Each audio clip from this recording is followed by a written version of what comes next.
Hello and welcome to all our viewers in Nigeria and around the world to AM News on Global Television, coming to you live from the nation's capital, Abuja. I am Jumai Manson. A quick reminder that Global Television is on DSTV channels 365 and Star Times channel 276. Now the news in full. The Speaker of the House of Representatives, Tajuddin Abbas, has called on government at state and local government levels to challenge the narrative in flood mitigation across the nation. Abbas made the call at the inauguration of the Ad Hoc Committee on Flood Management and Response in Abuja. Over now to Annette Patrick's report.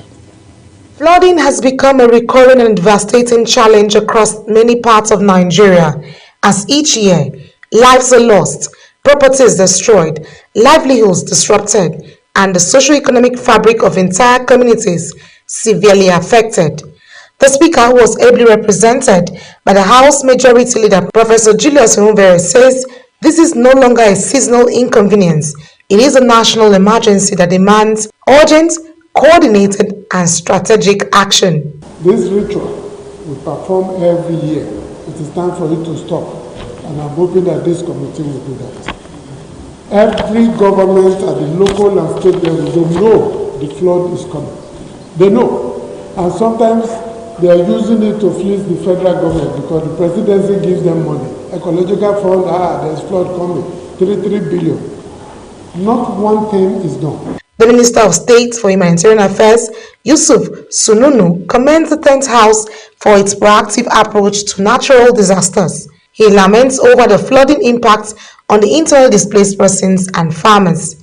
He added that the ministry is putting in measures to reduce the weight of vulnerable groups, with over 5 million Nigerians being given the compulsory cash to mitigate hardship meted on them. More farmland are submerged and therefore leading to a lot of displacement and loss of those farmland. And in the end, after even the floods is gone, you find that areas of farms that normally you can cultivate is now becoming sandy field, thereby affecting also arable land that we can use to this. And I said on our own part as ministry, we are doing our effort to reduce the impact of such this into our food security. The newly inaugurated chairman of the committee, Midala Balami, stressed the need for a comprehensive national framework, one that encompasses prevention, early warning systems, emergency response, community resilience, infrastructure development, and climate adaptation strategies. The time for piecemeal approaches has passed and is long overdue. What we need now and what we are going to do is that we are going to have a kind of an urgent, a multi-sectoral, multidisciplinary approach. This approach will include harnessing our potentials and our resources. Stakeholders from the National Emergency Management, Ministry of Water Resources, Health, Fire Services, Hydrological Agency and Meteorological Agency all pledged their support to the committee, saying it is the right step in the right direction owing to the loss of lives across the states due to flood. Annette Patrick, reporting for Global TV. As Nigeria prepares for the 2027 general election, Imo State Governor Imo Hope Uzodinma has called on the media to remain fair, balanced and professional in their coverage. The governor made this appeal while hosting members of the Nigerian Guild of Editors, led by its president Eze Anaba, at the Government House in Owerri. Amarachi Ibe was there for Global TV. We apologize that reports will be brought in our subsequent bulletin. In many parts of the world, a girl's right to learn is still seen as optional rather than essential. Yet, when you educate a girl, you transform her future and society around her. Our correspondent, Sadia Yakubu, takes a look at issues that affect not just families, but the entire nation. The report. Across the globe, more than 120 million girls are out of school. Poverty, early marriage, and cultural norms and poor infrastructure remain major barriers to their education. Behind each statistic is a name, a story, and a future waiting to be unlocked. According to reports from the United Nations Educational, Scientific, and Cultural Organization, every additional year a girl spends in school can raise her future earnings by up to 20%. Of course, if you educate a single girl, it's like you have educated the entire society. And being a strong advocate of SDG 3 and SDG 4, I must tell you that we are we have already missed the way in Nigeria and especially in Arewa. For the whole entire populace, education is very essential. But not less regarding to our family you are asking about now. Yeah. You know, if you train your daughter or a female child very well, you will enjoy it at later date. One, they are mothers, they take care of the children, they take care of the husband, the parent, and we can't do without a female child in society. Without female child, the system is not complete. Girl child, I think there's this power every woman possesses that men cannot deny. And so many men are coming to realize it right now that it's very, very important to train their girl child. In countries where girls complete secondary school, child mortality rates drop sharply. Educated women are also more likely to send their children to school, breaking cycles of poverty that have lasted generations. When we educate girls, we empower future mothers, leaders, and entrepreneurs. The ripple effect goes far beyond the classroom. Initiatives like scholarship, safe transport, and mentorship programs are making education more accessible, because when you educate a girl child, you don't just change her life, you change the world. Sadia Yakubu, Global Television. Interesting report there. Now, the federal government says Nigeria has recorded a major victory in the war against terrorism following the arrest of top leaders of the notorious Ansaru group in Al-Qaeda affiliate operating in the country. At a press briefing in Abuja, the National Security Advisor Nuhu Ribadu confirmed the capture of Mahmoud Mohammed Usman, also known as Abu Bara, the self-styled emir of Ansaru, along his deputy Mahmoud al-Najeri alias Malam Mahmouda. Over to our defense correspondent Kike Lomo Okeri's report.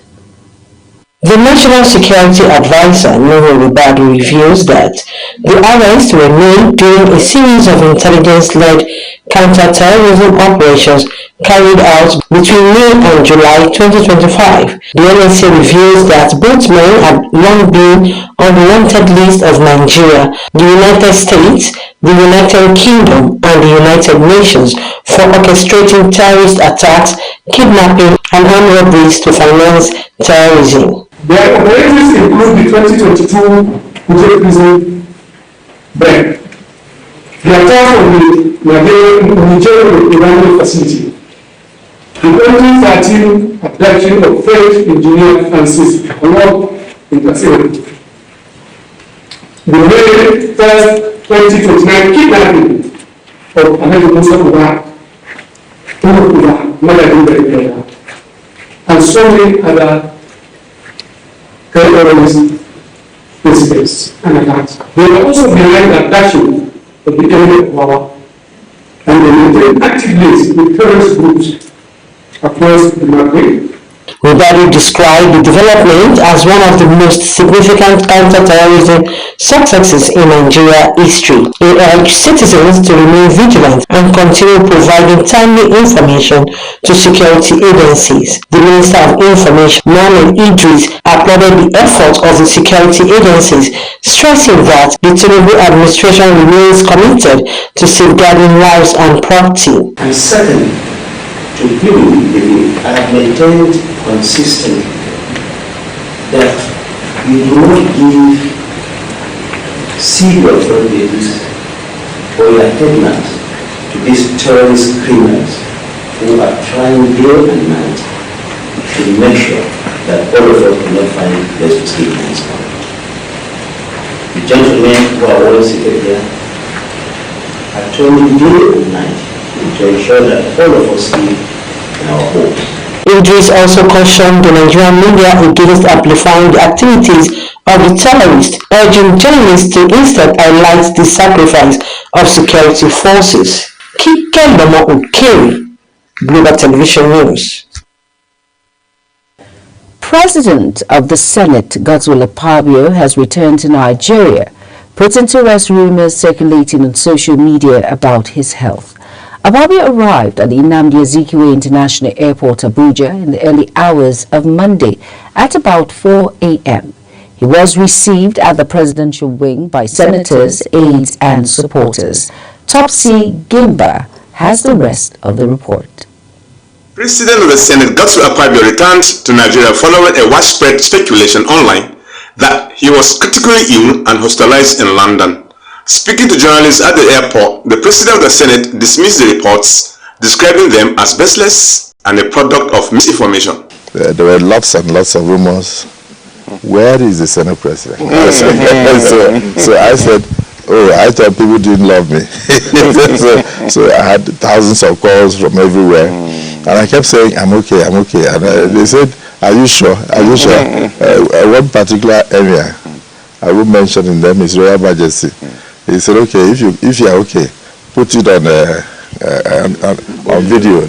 No video, he said, put it on video, let me see your face. So I did, and we started laughing. He said, okay, I'm satisfied.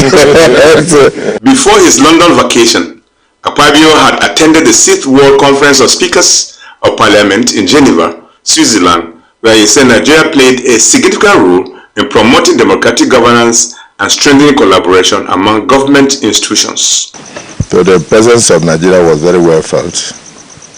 And I must say it wasn't a normal international parliamentary union meeting. This was something that happens once every 5 years. This was a world meeting of heads of parliaments and speakers all over the world. So I would say the world was there. And every country was given the opportunity to say one or two things. Myself and the speaker, we did our best. The President of the Senate further assured Nigerians of renewed legislative drive when the Senate reconvenes from its recess. Topsy Gimba reporting for Global Television News. The Independent National Electoral Commission, INEC, says the nationwide continuous voter registration exercise has commenced. In a post via its official X handle, the electoral umpire said it has started with the online pre-registration phase, with the Commission stating that eligible Nigerians can commence their registration online via the verified portal ahead of the physical registration exercise scheduled to begin on August 25th, 2025. In another development, the Independent National Electoral Commission says it is set to release details of political associations that have been shortlisted for registration as political parties following the conclusion of by-elections held across 12 states on Saturday. The Commission, in a statement, confirmed ongoing preparations for the next phase of the registration process. INEC's National Commissioner and Chairman of Information and Voter Education Committee, Sam Olumekun, stated that a dedicated portal had been created for party registration and applications from various associations are currently under review. The civil society organizations on community advancement and humanitarian empowerment initiatives, a United Nations recognized platform that coordinates and promotes civil society organizations and community-based organizations in Nigeria, has expressed concern over the low voter turnout during Saturday's National and State Assembly by-elections across the country. In a statement released and signed by its Director General, Kunle Yusuf, has called on the Independent National Electoral Commission, INEC, to adopt a more strategic and proactive communication approach while intensifying voter education efforts to boost citizen participation in future elections. The Federal Capital Territory Administration, FCTA, says it will ensure the clearance of all illegal settlements, especially shanties harboring criminals, and prevent developmental projects in the federal capital city. Public Communications and Social Media FCTA Larry Olayinka made this known in a statement in Abuja, noted that the ongoing onslaught on criminal hideouts in Abuja will also continue. Olayinka explained that in a bid to ensure a safer Federal Capital Territory administration, The Minister Yeso Mike set up a stakeholders committee comprising heads of security agencies, FCTA officials, civil society organizations, Nigerian Union of Journalists, amongst others. You are watching the live broadcast of AM News. When AM News returns, Egypt, Qatar push fresh Gaza truce plan as Hamas reviews proposal. Details coming shortly, plus business and sports stories on the other side of this break. Please stay with us.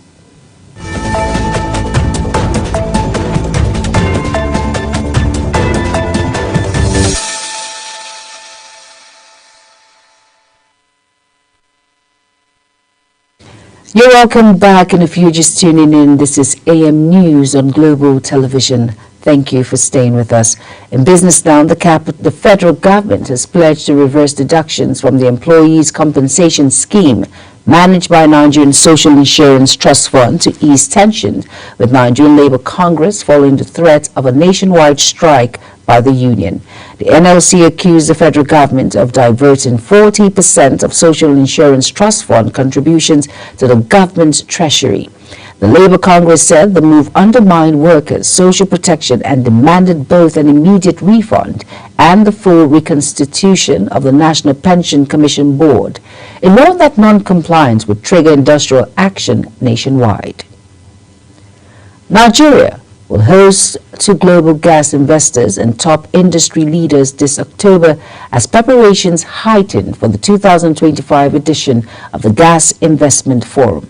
The two-day forum will be headlined by President Bola Ahmed Tinubu's Special Advisor on Energy, Olu Wahejian, who is expected to deliver the keynote address and serve as chief host. The event director, Osaze Isesele, confirmed the development in a statement issued in Abuja.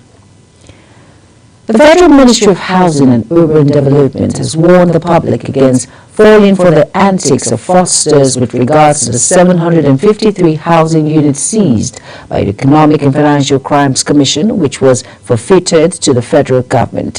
While taking possession of the estate from the Anti-Graft Agency, the Minister of Housing, Ahmed Dangoa, announced plans for the federal government to sell the houses to interested members of the public through a transparent and competitive process in line with the renewed hope agenda.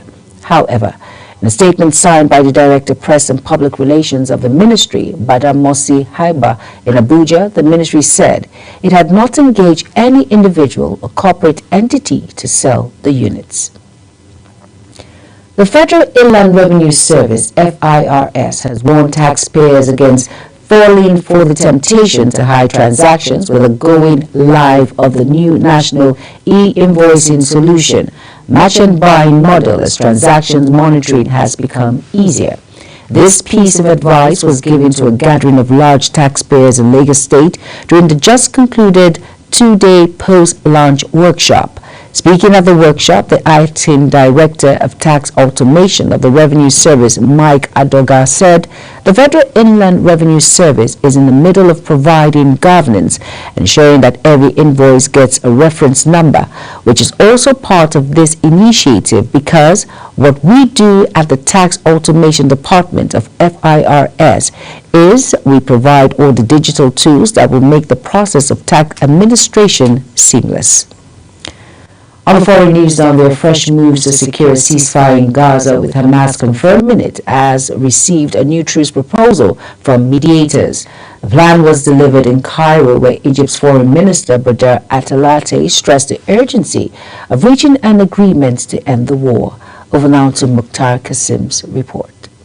Abdel Latif spoke at the Rafah border crossing during the visit of Qatar's Prime Minister Sheikh Mohammed bin Abdulrahman Al Thani in what was seen as a rare show of joint diplomatic pressure. He said the meeting was aimed at consolidating Arab efforts and applying maximum pressure on both Israel and Hamas to accept the deal. The proposal, drawn up with United States backing, is said to include a 60-day pause in fighting, a phased exchange of hostages for Palestinian detainees, and increased humanitarian access to Gaza. Are our partners in this process of negotiating a deal to put an end to the current starvation and the attacks on Gaza. So the Prime Minister and the Foreign Minister of Qatar is here to, consolidate our existing common efforts in order to apply maximum pressure on the two sides to reach a deal as soon as possible, because, as we mentioned, the current situation on the ground is beyond imagination. Rights groups continue to warn of catastrophic conditions in Gaza, where food and fuel shortages have left hundreds of thousands displaced, and aid agencies say famine is looming. International observers say the outcome of this Cairo meeting could determine whether the war edges closer to resolution or slides further into stalemate. Mukhtar Kasim reporting for Global Television News. Sports news now. The Moshood Kashimawo Abiola Sports Arena, Abeokuta, will be Remo Stars' temporary home venue for the 2025-26 Nigerian Premier Football League NPFL season. Remo Stars announced that their original home ground in Ikenne is currently undergoing renovations ahead of the new campaign. The Sky Blue Stars are also seeking the Confederation of Africa Football CAF approval to host their Champions League home games at the Reno Stars Stadium, Ikenne.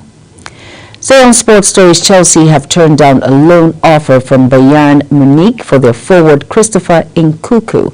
According to Sky Sports, the Premier League West London club are also only keen on finding a permanent transfer move for the Frenchman this summer. Nkunku is not part of the Chelsea manager Enzo Maresca's plans this season. The Nigerian National League (NNL) has concluded plans to hold its annual general meeting on Wednesday, September 10th. The National League disclosed this in a statement signed by the Chief Operating Officer, Danlamin Alanana, stating that the annual general meeting will take place at the 5th Chaka Resort at KM2 Kaduna Jos Road, Maraba Jos, Kaduna State. As Global AM News comes to an end, let's take a quick look at our top stories again. Brought to you that the Speaker of the House of Representatives, Tajuddin Abbas, has called on government and state and local government challenge to the narrative in flood mitigation across the nation.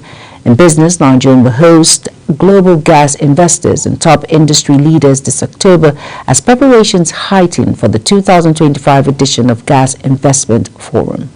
And on the foreign scene, there are fresh moves to secure a ceasefire in Gaza, with Hamas confirming it has received a new truce proposal from mediators. And finally, in sports, the Moshood Kashimawo Abiola Sports Arena, Abeokuta, will be Remo Stars' temporary home venue for the 2025-26 Nigerian Premier Football League NPFL season. Now that's it on Global TV News Express. A quick reminder that Global TV is on DSTV channel 365 and Star Times channel 276. Kindly follow us across all social media platforms now showing on your screen by using @Global TV NG. I am Jumai Manson. Thank you for watching. Up next is Global Morning. Stay tuned.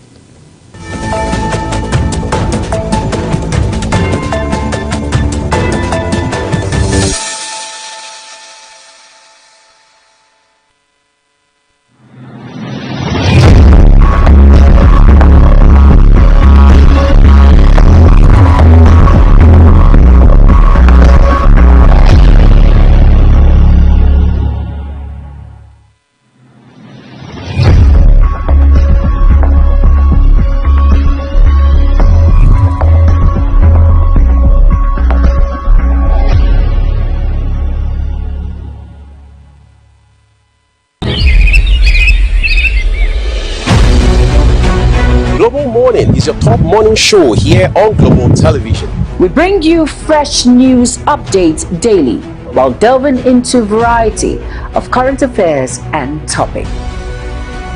And at the same time, keeping you well informed about important events, both national and international. Global Morning serves as a valuable source of information, helping viewers like you start your day well informed. Stay connected from Monday through Sunday to a wide range of latest news making rounds on Global Morning. We're on the road to protest. And the president meets all of our demands.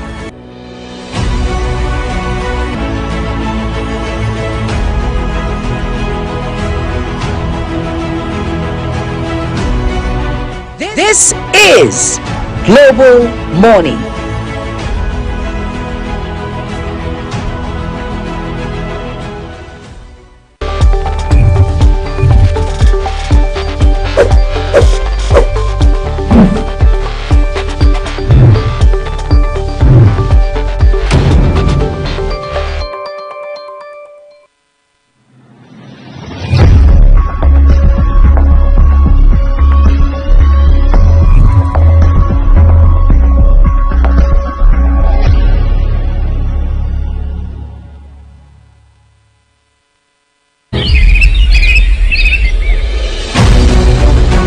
Global Morning is your top morning show here on Global Television. We bring you fresh news updates daily while delving into a variety of current affairs and topics. And at the same time, keeping you well informed about important events, both national and internationals. Global Morning serves as a valuable source of information, helping viewers like you start your day well informed. Stay connected from Monday through Sunday to a wide range of latest news making rounds on Global Morning. We're on the road to protest. And the president meets all of our demands.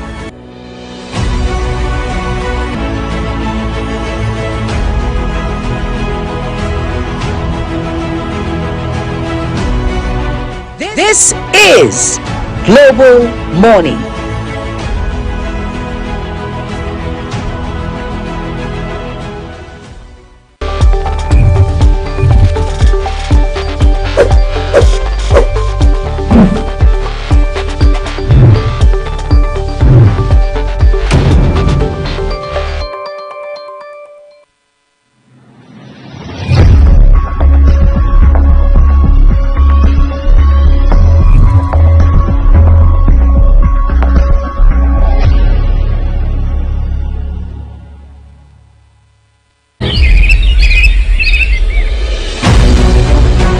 Global Morning is your top morning show here on Global Television.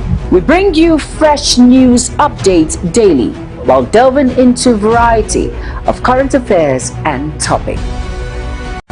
And at the same time, keeping you well informed about important events, both national and internationals. Global Morning serves as a valuable source of information, helping viewers like you start your day well informed. Stay connected from Monday through Sunday to a wide range of latest news making rounds on Global Morning. We're on the road to protest. And the president meets all of our demands.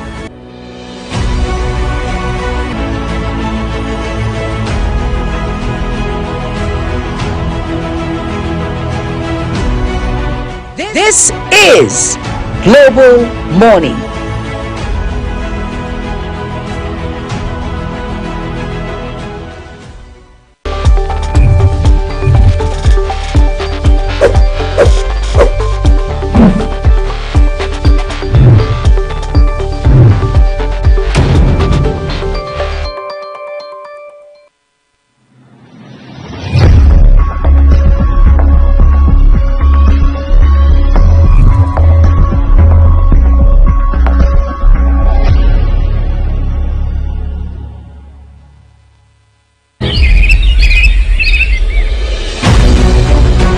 Global Morning is your top morning show here on Global Television. We bring you fresh news updates daily while delving into a variety of current affairs and topics.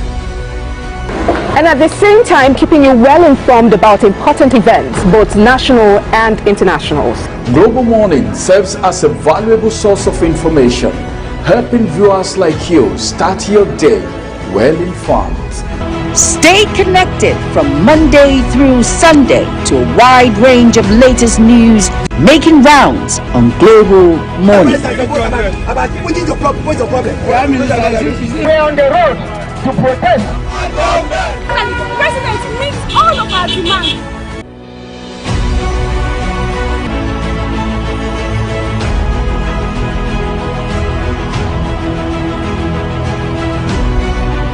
This is Global Morning.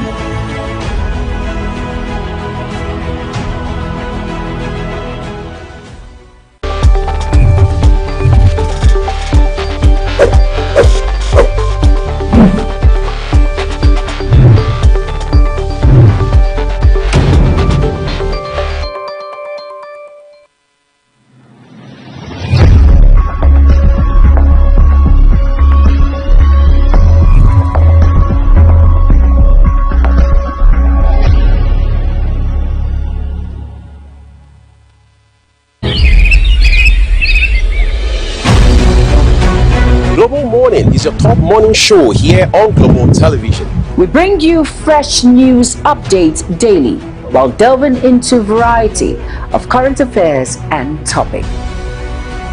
And at the same time keeping you well informed about important events, both national and internationals. Global Morning serves as a valuable source of information, helping viewers like you start your day well-informed. Stay connected from Monday through Sunday to a wide range of latest news making rounds on Global Morning. We're on the road to protest. The president meets all of our demands.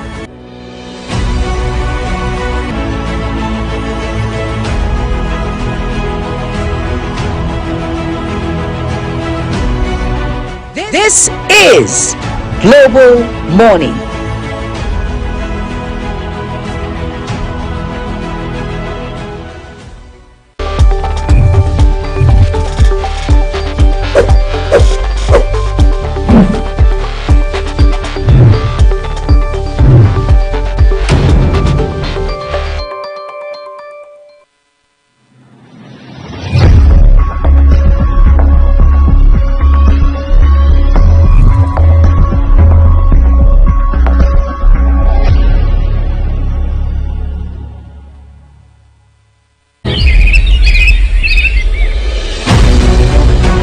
Global Morning is your top morning show here on Global Television. We bring you fresh news updates daily while delving into a variety of current affairs and topics.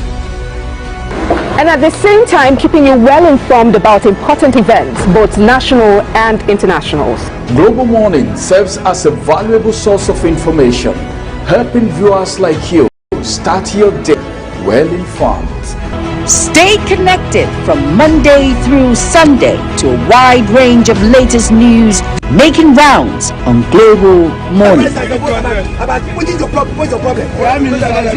on the road to protest. The president meets all of our demands.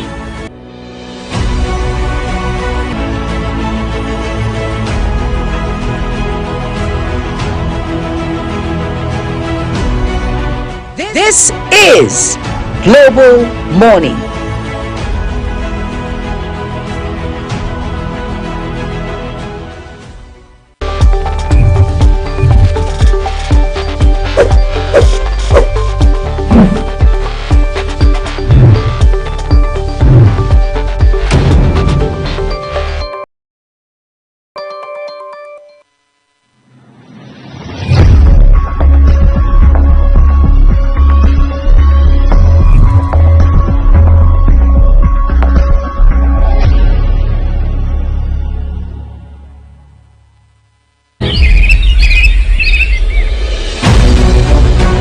Global Morning is your top morning show here on Global Television. We bring you fresh news updates daily while delving into a variety of current affairs and topics. And at the same time keeping you well informed about important events, both national and internationals. Global Morning serves as a valuable source of information, helping viewers like you start your day well-informed. Stay connected from Monday through Sunday to a wide range of latest news making rounds on Global Morning. We're on the road to protest. The president meets all of our demands.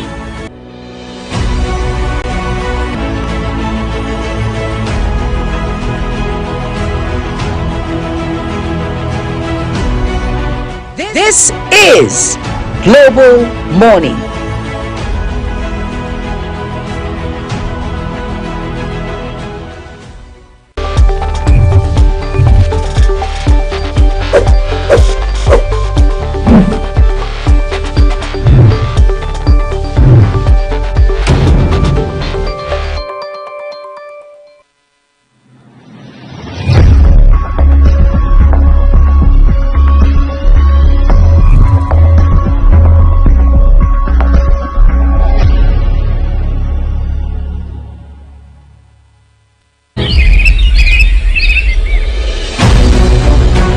Global Morning is your top morning show here on Global Television. We bring you fresh news updates daily while delving into a variety of current affairs and topics. And at the same time, keeping you well informed about important events, both national and internationals. Global Morning serves as a valuable source of information, helping viewers like you start your day well-informed. Stay connected from Monday through Sunday to a wide range of latest news making rounds on Global Morning. We're on the road to protest. The president meets all of our demands.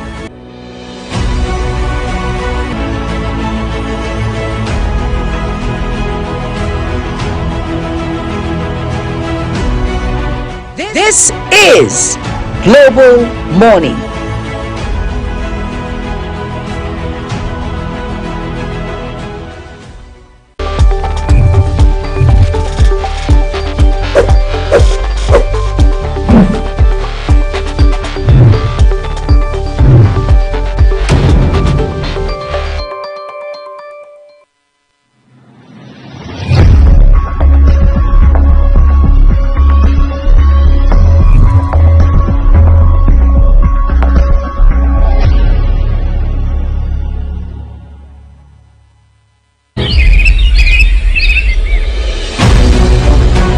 Global Morning is your top morning show here on Global Television. We bring you fresh news updates daily while delving into a variety of current affairs and topics. And at the same time, keeping you well informed about important events, both national and internationals. Global Morning serves as a valuable source of information, helping viewers like you start your day well-informed. Stay connected from Monday through Sunday to a wide range of latest news making rounds on Global Morning. We're on the road to protest. The president meets all of our demands.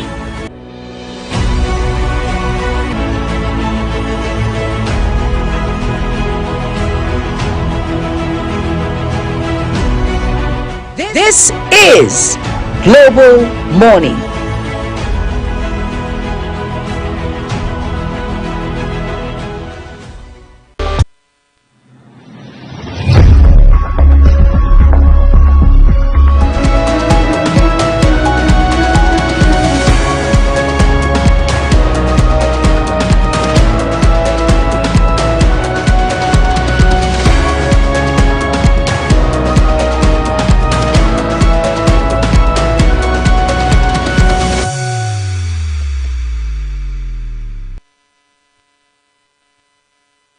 Hello and good morning. Welcome to Global Morning here on Global Television.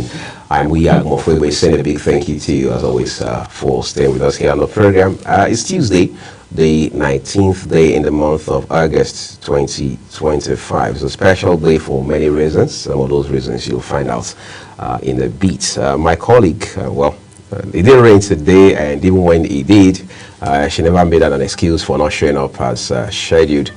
Who is here again this morning to dazzle, radiate, and inspire? Jomai Manson.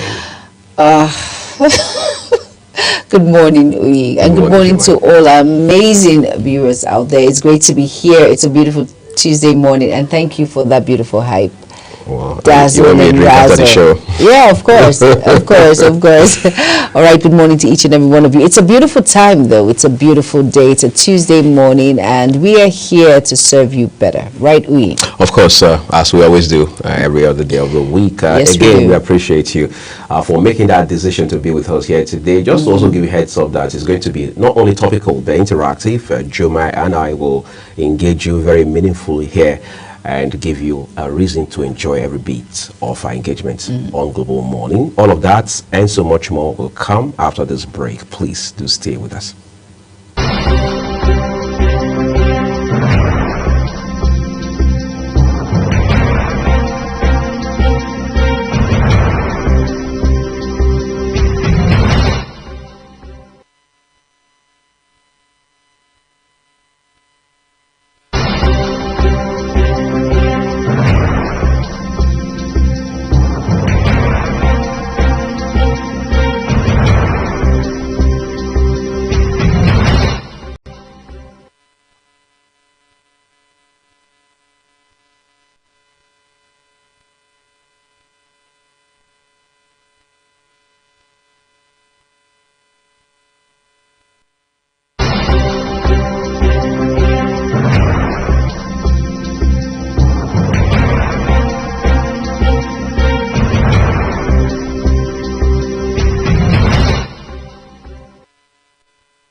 All right, so much to talk about and engage you on this morning on the program. I mean, quite an interesting day it is. Somebody once said there's no better time to be alive than now. But we'll also take our time this morning to talk about those who are, as they say, the front lines. These are not men and women in uniform, even though Joma and I also had mentioned that previously. But these are people who, in their own rights, are putting their lives on the line, all right, for obvious reasons. These are people who do humanitarian work, Yes, all right, just to ensure that the rest of us have a better life, the rest of us can take a minute to also breathe. And these are people's parents, these are people's children, these are people's siblings, they are people's loved ones. Yes, they are. And that's a way of telling you that it's AIL's World Humanitarian Day. And these days, I see people, especially across social media, Facebook in particular, they call themselves humanists. How human they are, well, I can't tell because these are not people I've met in person. But you see, World Humanitarian Day reminds us of how that we are first humans before anything else. Yes, regardless of your status, your position, your sphere of influence, or your bank account balances, you're first a human being before anything else. In fact, regardless of your gender. So on a day like this, it gives us that opportunity to reflect and ask ourselves, how much have we been human? And then you also now add to that the theme for this year, which talks about global partnership for local community impact. These days, everybody wants to come to the city. You can't tell Jomai now to go back to her village. I mean, if she has a dream and she's in that village, she'll wake up and sleep again because she wants to be the quote-unquote city girl. It's the same for the rest of us. It's very important. Right. Everyone loves civilization. Are you kidding Everybody me? wants to migrate to the city. Everyone wants to evolve at the same time. I mean, of course, this day is very special because it hits home. Right. It shows that as a human being first, like you mentioned, we must have empathy. You must have sympathy. It's very important that you as an individual know that you must give that helping hand to your fellow human. Now, these individuals are not in the, people who are in the military. It's just you and I, ordinary people who come out to give their all. And that's, I have major respect for the Red Cross. You know, they go all out. They do a lot when it comes to humanitarian matters, lending that hand, you know, just showing that support and love for humans, in those who are cannot fend for themselves, those who have lost it all due to one cause or the other, and they just go all out as a human just to show that support that, hey, we are all in this together. That empathy alone, it goes a long way. And some, like you said, have lost their lives in the cause of saving others, trying to save others and not saving themselves, because they feel that is, and these individuals are very special because in their own mind, they understand that this is what they have been called to do by God. And that is why they always extend that hand of fellowship to show that support, to show that love. And some individuals might not be out in the field. They might just be at the comfort of your home, but you still have that empathy when it comes to giving and showing support and showing love. It's all about being a humanitarian, and it goes a long way, really. Yeah, sure it does. Being humanitarian is not just a title, an appellation, or even a designation. It's not an office. It's just to say that God made us to be humans, and what we can do with one another, do to each other, is to be human as well. And very important. We'll emphasize that a lot today on the program. And just to also mention that we have a piece of visual we'd like to show to you, all right, that emphasizes how that there are real-life people across the world, from Africa to Asia to continental America to Europe, who have actually laid their lives down. Of course. In some cases against their will, but again, they had to pay the ultimate price because that was, at that point, what was required to get the needful done. We'll show you that video now. When we return, we'll take you to the newspapers. World Humanitarian Day is August 19th, a special day dedicated to recognizing the commitment and courage of humanitarian aid workers everywhere. Being an aid worker can be rewarding, but also costly, such as injury, abduction, detention, harassment, and death. Last year was the deadliest year on record for humanitarian aid workers, with 383 killed. Sadly, in 2025 this trend continues, as 248 aid workers have lost their lives in the first 7 months of the year. To honor humanitarians killed and injured in the course of their work, we asked disaster-ready learners to tell us about a loved one, a friend, or a colleague who lost their life in service to those most in need. As you watch this video, please join us in recognizing the courage and sacrifices humanitarians make to alleviate suffering, protect human dignity, and help communities build back after crises.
You're welcome back, and if you're just tuning in, this is Global Morning on Global Television. Hope you enjoyed that clip on World Humanitarian Day. A lot to be said and a lot to be shared by a lot of individuals all around the world. And at this point is the newspaper review segment. And we'll start with the first paper of the day. It's the Punch newspaper.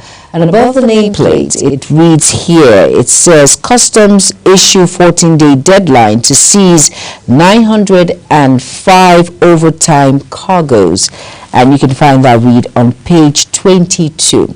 Next to that, it says, Crisis Alert, UNICEF seeks life-saving 240 billion naira for Nigeria aid project, and that is on page 3.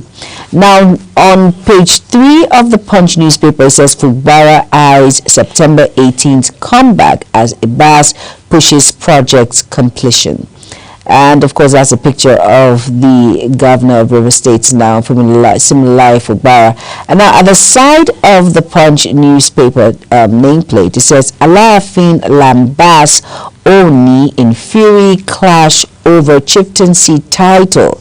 And that you will find on page 3. Now, the star story of the Punch newspaper says, FG Moles pay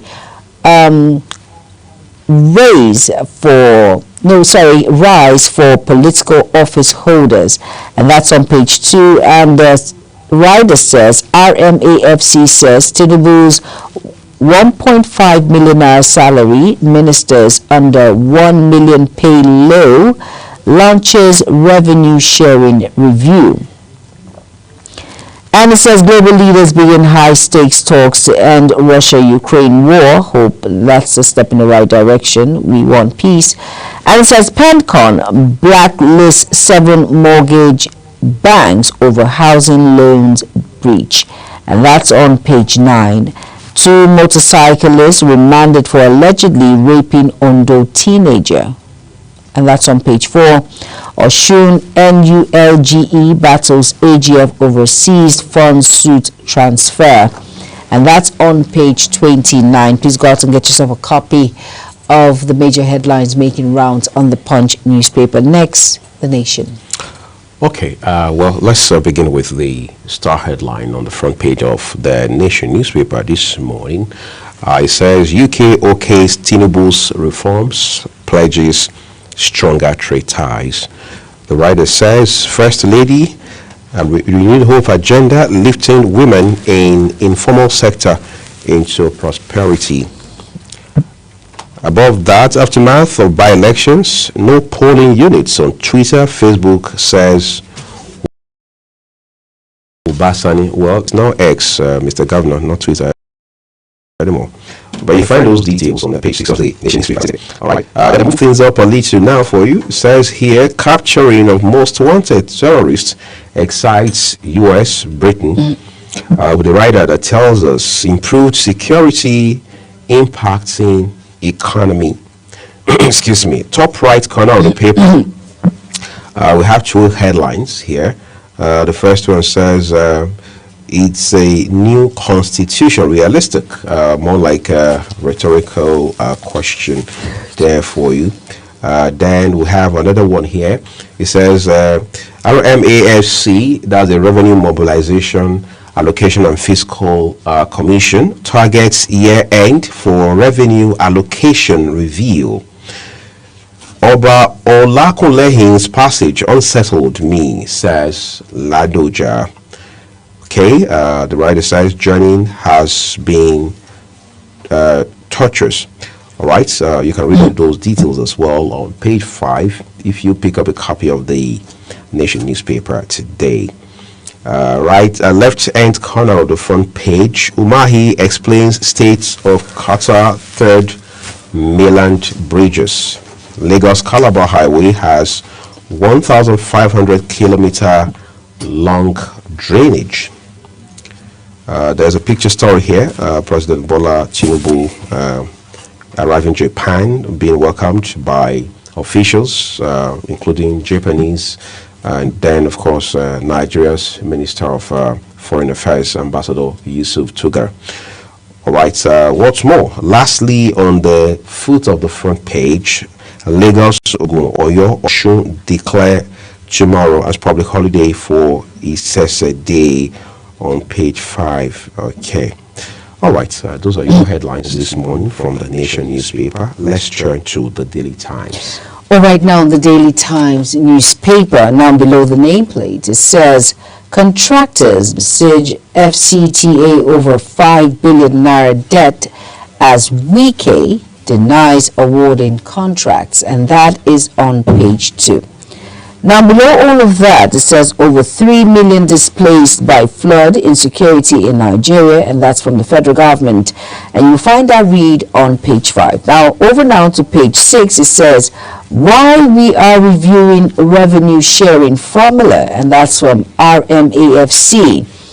And on page 11, it says INEC pre-registers 69,376 voters online in 7 hours. If you flip to page 5, it says Tinubu arrives Japan for TICAD9 to deepen ties, push African investment agenda. And it says 54 billion naira education spending questionable for NARD, tells Abia governor. And that's it on the Daily Times. Go out and get yourself a copy and be well abreast with issues making round. Up next is the Vanguard. Over to you, Uyi. All right, let's see the headlines above the name mast first. Revenue Commission begins fresh allocation formula. What is going to change this time? Well, find out for yourself on page 19 of the Vanguard newspaper. Top left corner, 2.2 million poor households to receive federal government's cash transfer. That's according to minister. Nigeria Guild of Editors raises alarm over economy insecurity, media suppression. U.S. British government, Northern Can Lord federal government, national security advisor over arrest of terror kingpins. Federal government vows equal response as U.S. tightens visa rules. Then quite a number of headlines here, at least 3 of them, riders. The first one says, Embassy now requires 5-year social media history for visa applicants. U.S. government revokes 6,000 students' visas. Interagency meeting to fashion out federal government's response. That brings us to the headline on the right corner of the front page. By-elections violence, that's your kicker. Police prosecute 333 thugs. Government officials in Kano arrest 10 others in Ogun. Rider says violence confirms Canadian court's verdict. That's credited to Femi Falana, SAN. Paternity crisis. 1 in 4 Nigerian fathers, not biological parents. That's a report. You needed to see Jomai's face a second ago, but then, you see, this is one conversation we hardly have, but sometimes some people say it's a time bomb. Which, Yes, it's a ticket time bomb. It is. Right? 1 in 4. That is a very high number. It means, therefore, that for every 100, 25 children. And imagine if you, myself, or anyone watching this morning happens to be one of those children. Oh, you see, goodness. A while ago, you and I were talking about Humanitarian Day and what it means to be human and things like that. These are quite frankly human issues. You know, there was this one that happened with a former bank MD sometime in 2020, 2021, and we talked about it a lot. And at that time, Nigeria was even ranked the 3rd in terms of paternity fraud across the world. Very true. Very true. Hopefully we have moved. I'm not going to drag Joma into this. Please don't drag me into that. I'm just Let's just go ahead and finish up with this particular paper that we are looking at. But it says paternity crisis, 1 in 4 Nigerian fathers, not biological parents. It sounds more something bigger than a trauma. But let's see other headlines for you. It says a day, August 20, declared public holiday in Ogun, Oyo, Osun, Lagos. There was crisis around this same celebration last year. We hope this year to be peaceful. 2027, Atiku, Obi, Amechi will stay united without presidential Tickets, ADC. U.S. pledges support for Kiev amid Russia-Ukraine peace talks. All right. Well, I will allow you to do the rest for yourself by reading up these details from the Vanguard newspaper today. The Guardian is where Juma will walk us through next. All right, now the Guardian newspaper. Now, below the nameplate of the Guardian newspaper on page 7, it says, Osun LG workers alleged bid to hijack council funds. And on page 3, it says presidential tickets were under pressure to zone, says ADC.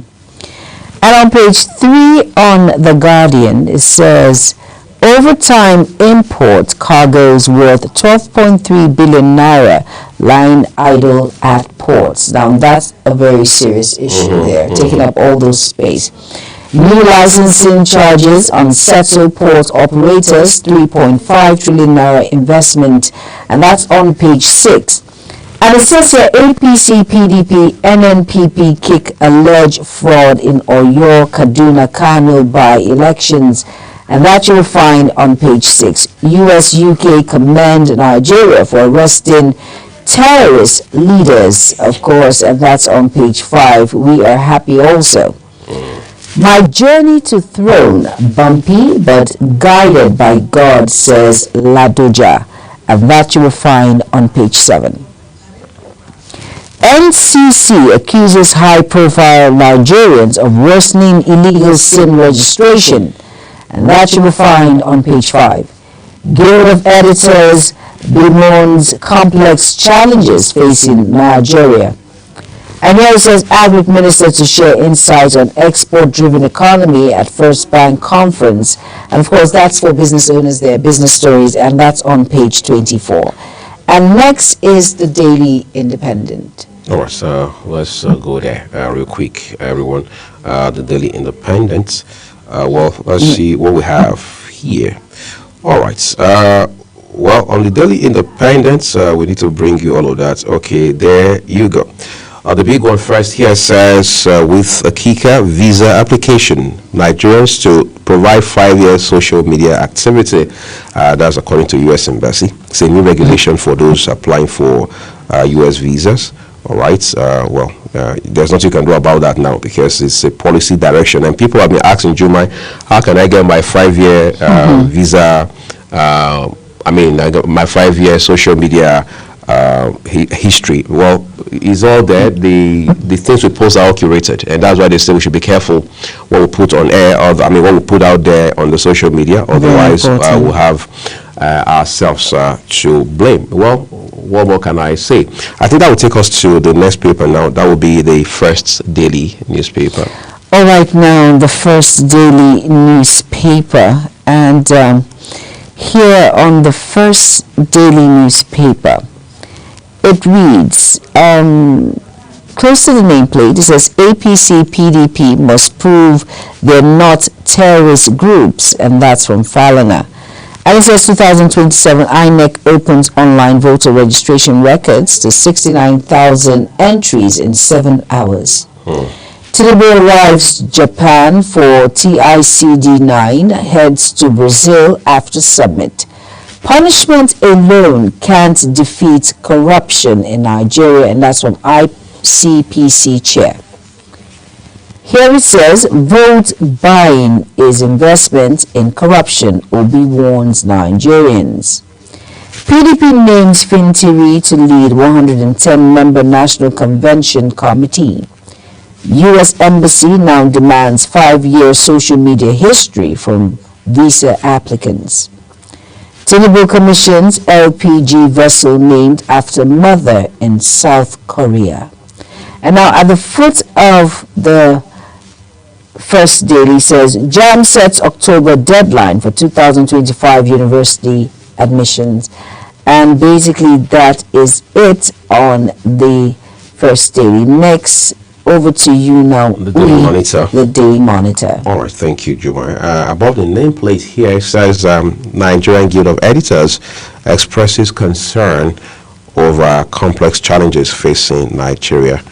Two riders with the headline. First one says, U.S. government to address economy. It says it urges government to address economy insecurity governance. That call is very timely. Once against attempts to weaken media. Then here we have a headline says U.S. hails Ansaru terrorist leaders' arrest, says it's significant to Nigeria's anti-terrorism war. Then there is one here with a picture of the leader of proscribed indigenous people of Biafra, Nnamdi Kanu. Alleged defamation. Nnamdi Kanu sues Imo Commissioner of Police, demands 10 billion naira damages. RMAFC begins a review of revenue allocation formula. That's a headline, incidentally, is replicated across national newspapers today. Federal government reaffirms Galaxy backbone as official ICT provider. All right. Canadian court ruling. Prove you are not terrorist groups. Falana charges APC, PDP. That's a tough call. We'll bring you two riders on that. That's a headline. Urges federal government to urgently engage immigration lawyers to intervene in the matter. Says if ruling is registered in US, UK, France, others APC, PDP members may have their visas revoked, deported. All right. Tinubu commissions WAGL's 40,000 CBM LPG vessel in South Korea, says Nigeria poised to deliver clean, sustainable energy solutions across Africa and beyond. Those are much the headlines from the Daily Monitor today. Let's go lead with the leadership newspaper. All right, let's lead with the leadership newspaper, and above the nameplate it says Alaafin tackles Oni over chieftaincy title, and that read you will find on page 17. And next to that it says survivor says overloading caused Sokoto both tragedy, and that's a very unfortunate incident there, and we keep going over and over with this particular issue when it comes to capsizing of boats and all of that. It's just unfortunate that it had to happen to individuals there. And still on the leadership newspaper, it says states to get more allocation as FG reviews revenue sharing formula. Now the star story reads here, but above that it says Adebosu holds stakeholders as KRA headlines. Okay, all right, let's just move to as continuous voters registration begins, 69,376 register on first day. And the rider says females top with 35,573, male 33,803. The next rider reads, INEC moves to local government areas for physical exercise. That's on Monday. The next rider reads, your voter's card is your power. It details Nigerians. And here it says, APC, PDP must prove they are not terrorist organizations. And that's from Falana. And then you will find that read on page 12. Tinubu slashes dialysis cost from 50,000 naira to 12,000 naira, and that's a step in the right direction. Dialysis, and that's a good one. NATIP intercepts 25 women in Abuja, throws trafficking to Saudi Arabia, and that's on page 16. NULGE urges judiciary to be firm on Osun local government crisis, and that you will find on page 18. US, UK hail Nigeria over arrest of terrorist leaders, and that read you will find on page 4.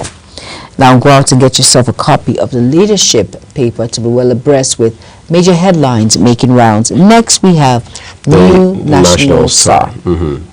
All right, so first here we have one with a picture of Minister of the Federal Capital Territory, Nyesom Wike. FCTA, Wike queries 15 billion naira contract award as local contractors protest over 5.2 billion naira debt. 25% firstborn sons in Nigeria not biologically fathered. That's a report. Well, it didn't say it's IVF either. US commends Nigeria over arrest of top terrorist leaders. That's on page 3. That's one breakthrough in the fight against terrorism in Nigeria. Then the Star headline tells us, states to receive more as RMAFC reviews a revenue allocation formula. Right, it says states now carry heavier fiscal administrative responsibilities than federal governments. Those details await you on page 2. U.S. demands social media history from Nigerian visa applicants. Nigerian Air Force frees 62 hostages after strike at bandits' hideouts. Federal government slashes cost of kidney dialysis by 76% in federal hospitals. Now you know where the traffic will turn to. And we hope that this process is not also manipulated or exploited in any way. Akpabio returns to Nigeria, dismisses report of Eid Health. Reps inaugurate committee on flood management, response, mitigation. Tinubu commissions names WAGL's LPG vessel in South Korea after murder. Interesting. Police arraign 333 thugs in Kano by election. Well, those are the headlines from the new National Star this morning. Last paper is the Nigerian Tribune, and Juma has those headlines. All right, the last paper on the newspaper review is, like we mentioned, the Nigerian Tribune. And above the nameplate it says U.S. Embassy requires 5-year social media disclosure for Nigerian visa applicants. And that you will find on page 30. So what happens if you do not have a 5-year history? So what happens? Well, it's better you do not even apply in the first instance. So it's a criteria. It is. You have to check. I mean, they have what they call check boxes, all right? You have to check them, right? It means that if they say they need a list of 8 items, if one is missing, it means you're not yet ready. No, the person, okay. All right, let's move on now. It says RMAFC begins revenue allocation review, promises new formula before year end. Stakeholders push for higher state share amid rising responsibilities. And below the nameplate of the Nigerian Tribune, it says, and that's a Star story, it says voter turnout, concerns over steady decline in 26 years. And we have 2 riders there. It says stakeholders blame political office holders. How to get out of Gomer, the Patriots, Adeniran, Shetsu, and others. My being alive is for a purpose, and that's Ladoja. I started this journey in 1993, he says, and that you will find on page 3. Paternity crisis. 1 in 4 Nigerian men, not biological fathers. And that's a report, and that you'll find on page 30. US-UK government commend FG Roberto over arrest of terror kingpins, and that you will find on page 26. Now, health issue now says new diabetes subtype found in African youths, and that's 26. And you know, I heard someone said there was a research that said it's not sugar that causes diabetes. So what causes it? I don't know. I think high glucose or so, but yeah, again, it burns out the sugar. True, but it's not as people will think that when you take so much sugar, like someone like me now that loves that has a sweet tooth. Exactly. Never ashamed to say it. Don't worry. Never ashamed to say it. Let's move on now. And it says Nigerians should help protect Osun Council funds. NULGE cries out, and that's on page 4. And it says care to share insights on building non-oil export-driven economy, and that's on page 5. Editors express concern over complex challenges facing Nigeria, and that is on page 4. Now, basically, that is the end of the newspaper review segment this beautiful day. Please go out and get yourself a copy and be well abreast with the major headlines making round. And remember, Global Television has no impute when it comes to the editorial judgment on all of these papers. We just read it as they are. Right. So go out and get yourself a copy, be well abreast, and be well informed on issues making round. And at about this point, we're going to go on a very quick break. But when we return, we're going to quickly delve into the social media with Ogochukwu Mobono, with what's happening on the social media terrain, and that is Social Buzz coming up next. Do not go anywhere. Stay tuned. Right, Uyi? That's right.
Global Morning is your top morning show here on Global Television.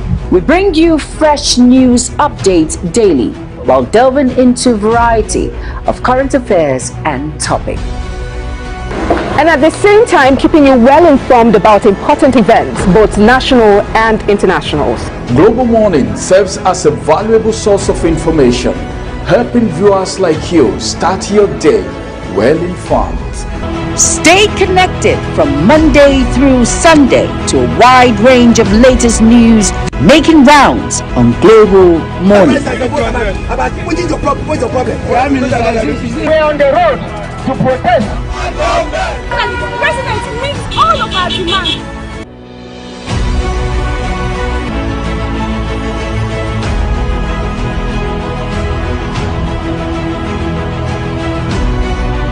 This is Global Morning.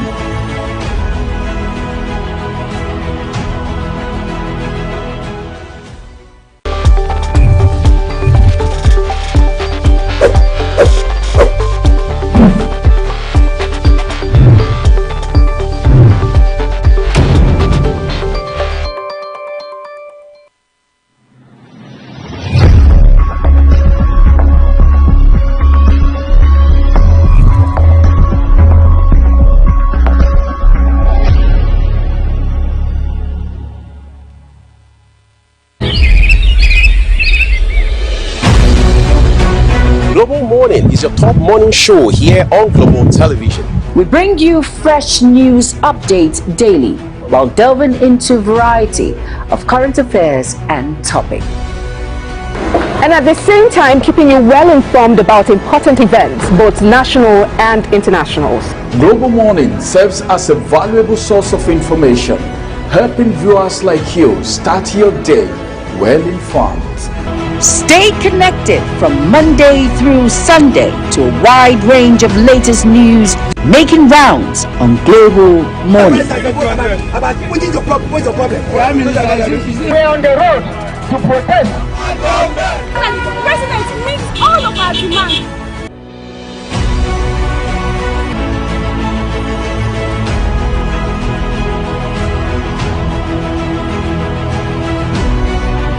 This is Global Morning.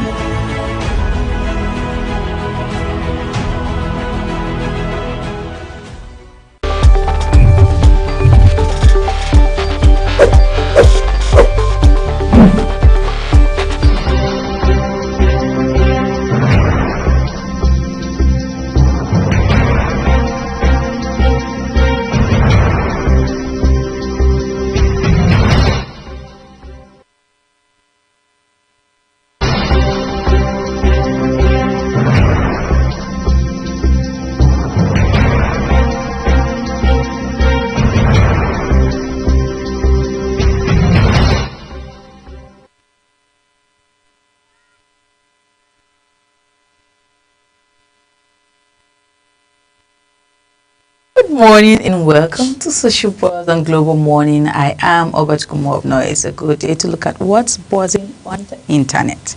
The U.S. visa applicant now required to list social media handles used in the last 5 years. Wow. The United States has warned that Nigerians applying for visas risk denial if they fail to disclose their social media history. In a notice issued by the U.S. Mission in Nigeria on its X handle, applicants filling out the DS-160 form for non-immigrant visas are now required to provide all usernames or handles they have used across social media platforms in the last 5 years.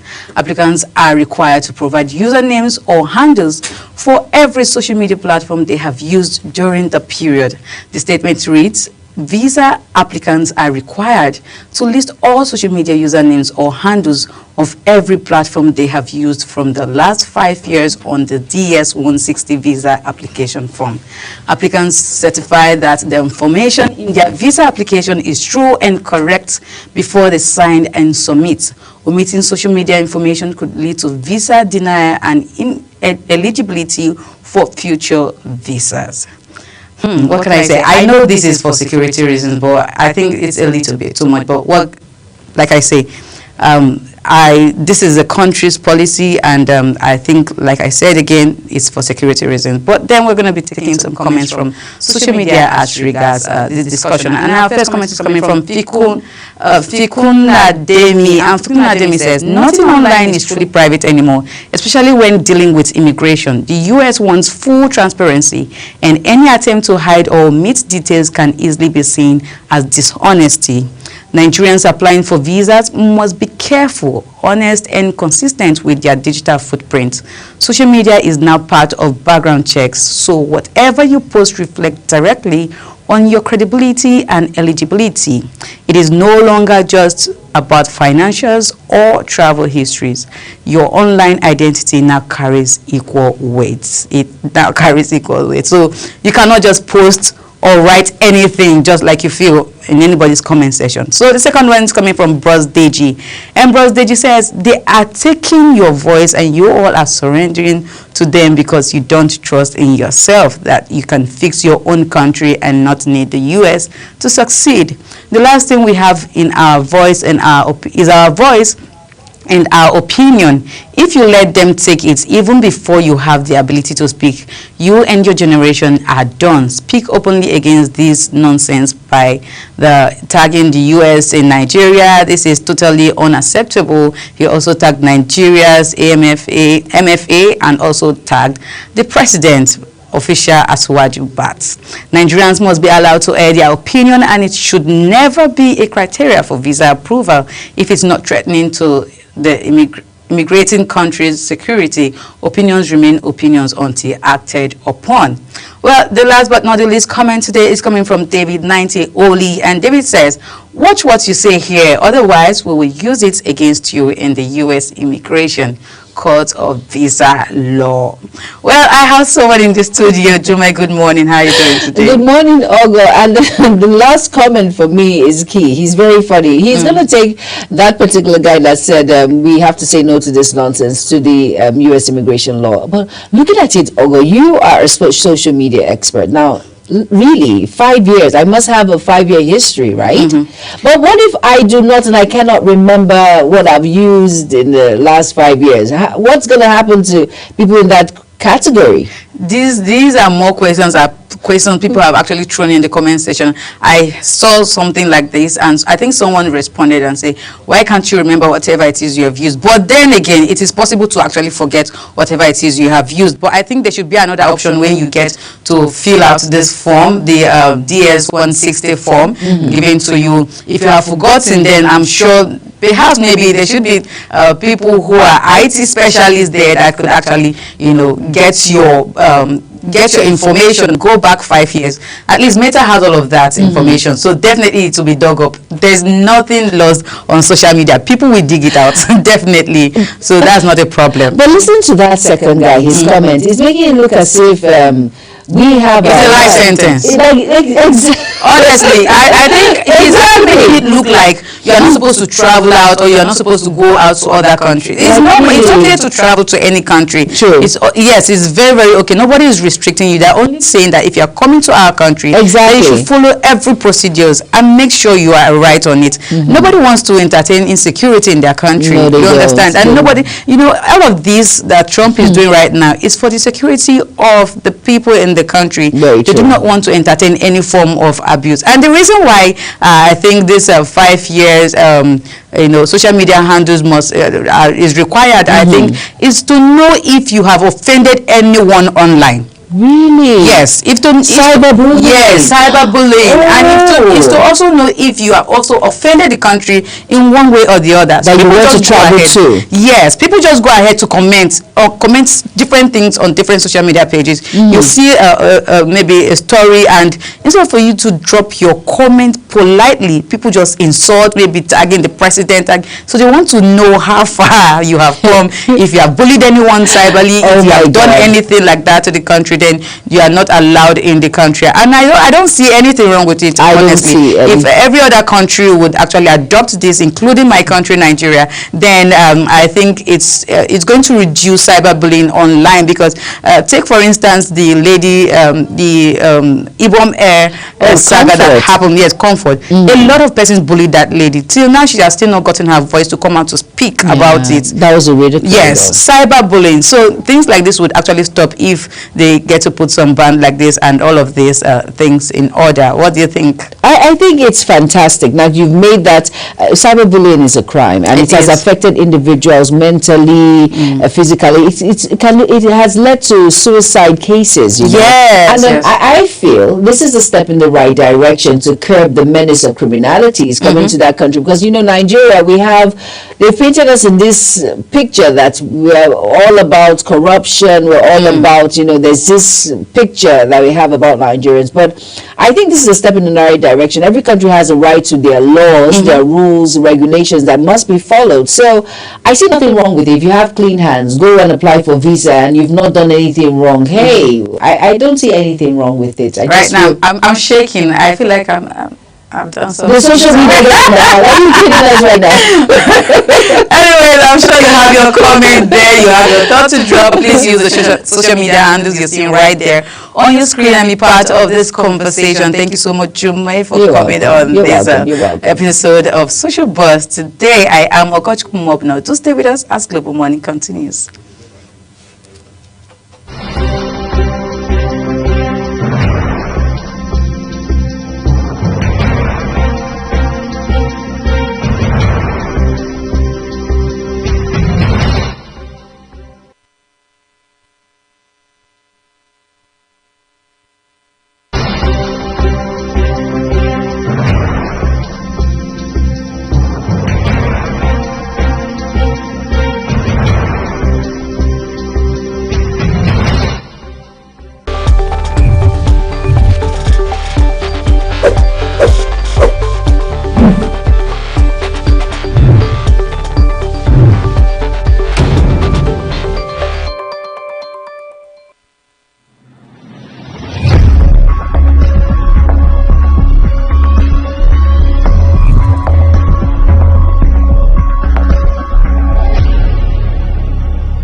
Is your top morning show here on Global Television. We bring you fresh news updates daily while delving into a variety of current affairs and topics. And at the same time, keeping you well informed about important events, both national and international. Global Morning serves as a valuable source of information, helping viewers like you start your day well informed. Stay connected from Monday through Sunday to a wide range of latest news making rounds on Global Morning. We're on the road to protest. The president meets all of our demands.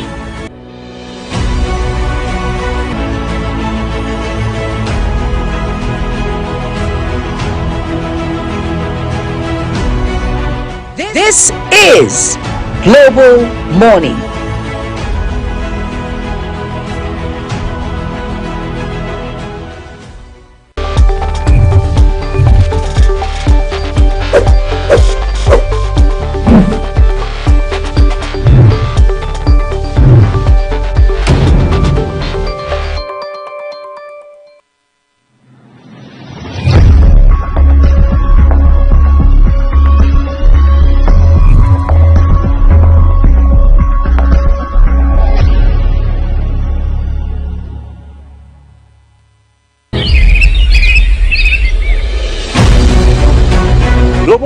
Is your top morning show here on Global Television. We bring you fresh news updates daily while delving into a variety of current affairs and topics. And at the same time, keeping you well informed about important events, both national and international.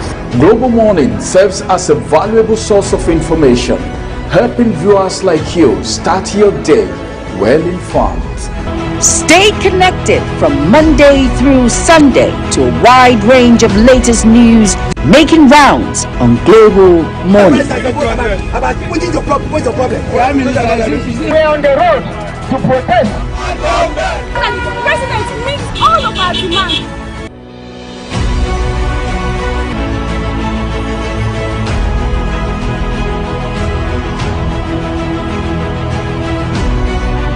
This is Global Morning.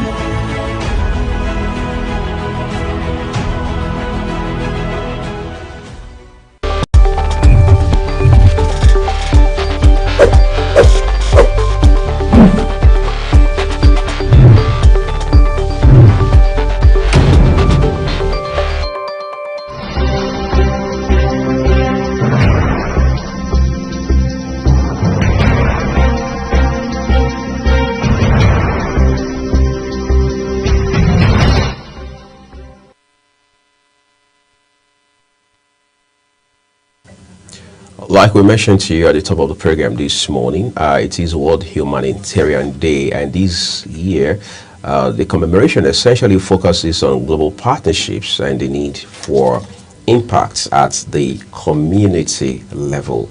But then again, beyond today is just an amazing opportunity to continue to reflect on what the essence and significance are, and then of course to use that as a basis to drive commitments in terms of community development. I'm joined this morning by the Programs Coordinator, International Federation of the Red Cross, Gloria Koniyenga. It's a pleasure to have you on the program. Thank you so much. All right, great. So let's first of all talk about the theme for this year. I mean, you have vast experience in this field, for example. What gave rise, or what necessitated that theme? So the theme for this year is strengthening global solidarity of empowering local communities. So as we are all aware that humanitarian work requires the response by the communities themselves. Right. As much as we are supporting them, but we also make sure that there is a response from them and they are doing something towards the challenges that they are facing. So this year's theme is just helping us or directing us to make sure that we are strengthening our solidarity as humanitarian workers, to make sure that we have given power to the local communities to be able to respond to different disasters. So the purpose of the theme for this year is also looking at how do we pay tribute to those humanitarian workers that were injured or were killed during the course of work. Right. But also how do we continue supporting those that are still doing the humanitarian work in the humanitarian space.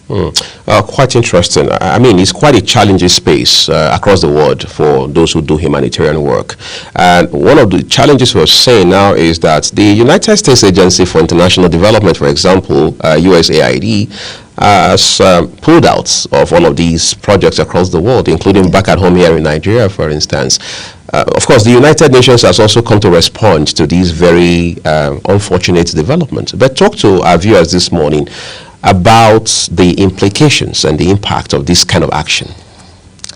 The pulling out of the USAID funding has really impacted the humanitarian work here, even here in Nigeria. That's right. We talk about the current malnutrition emergency that we have, or the number of malnutrition cases that are increasing, especially in the Bay States as well as in the Northwest. We have over 2 million children that are suffering from malnutrition. As we are speaking now, there are a lot of children that really need the treatment towards malnutrition, but because of the pulling out of the USAID funding, we've seen that a lot of partners that were there to support or to cover that gap of supporting those children have actually left those areas, and we now have only few humanitarian workers or humanitarian organizations that are there to support or to address these challenges. So yes, definitely we've been affected as humanitarian organizations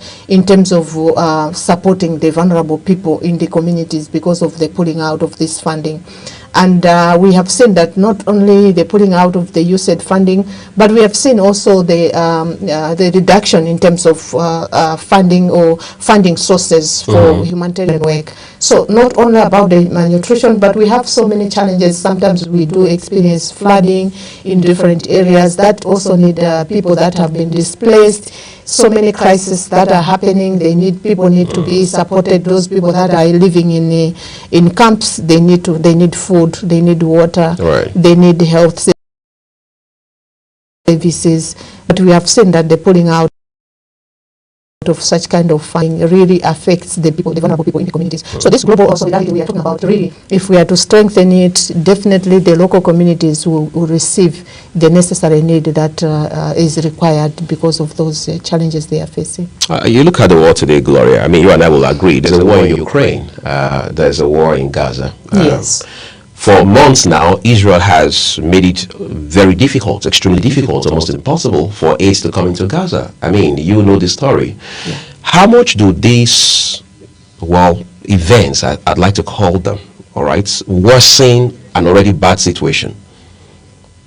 Like the pulling out of the... I mean, in terms of being able to bring aid, humanitarian workers are constrained, they are challenged, there are obstacles being created, they can't get aid to do their work and things like that. Yeah, how much does that complicate this already bad situation? Yes, this is where the solidarity comes in, because I think as humanitarian workers, we really need to have that space whereby we should be able to provide the support to the people that are affected.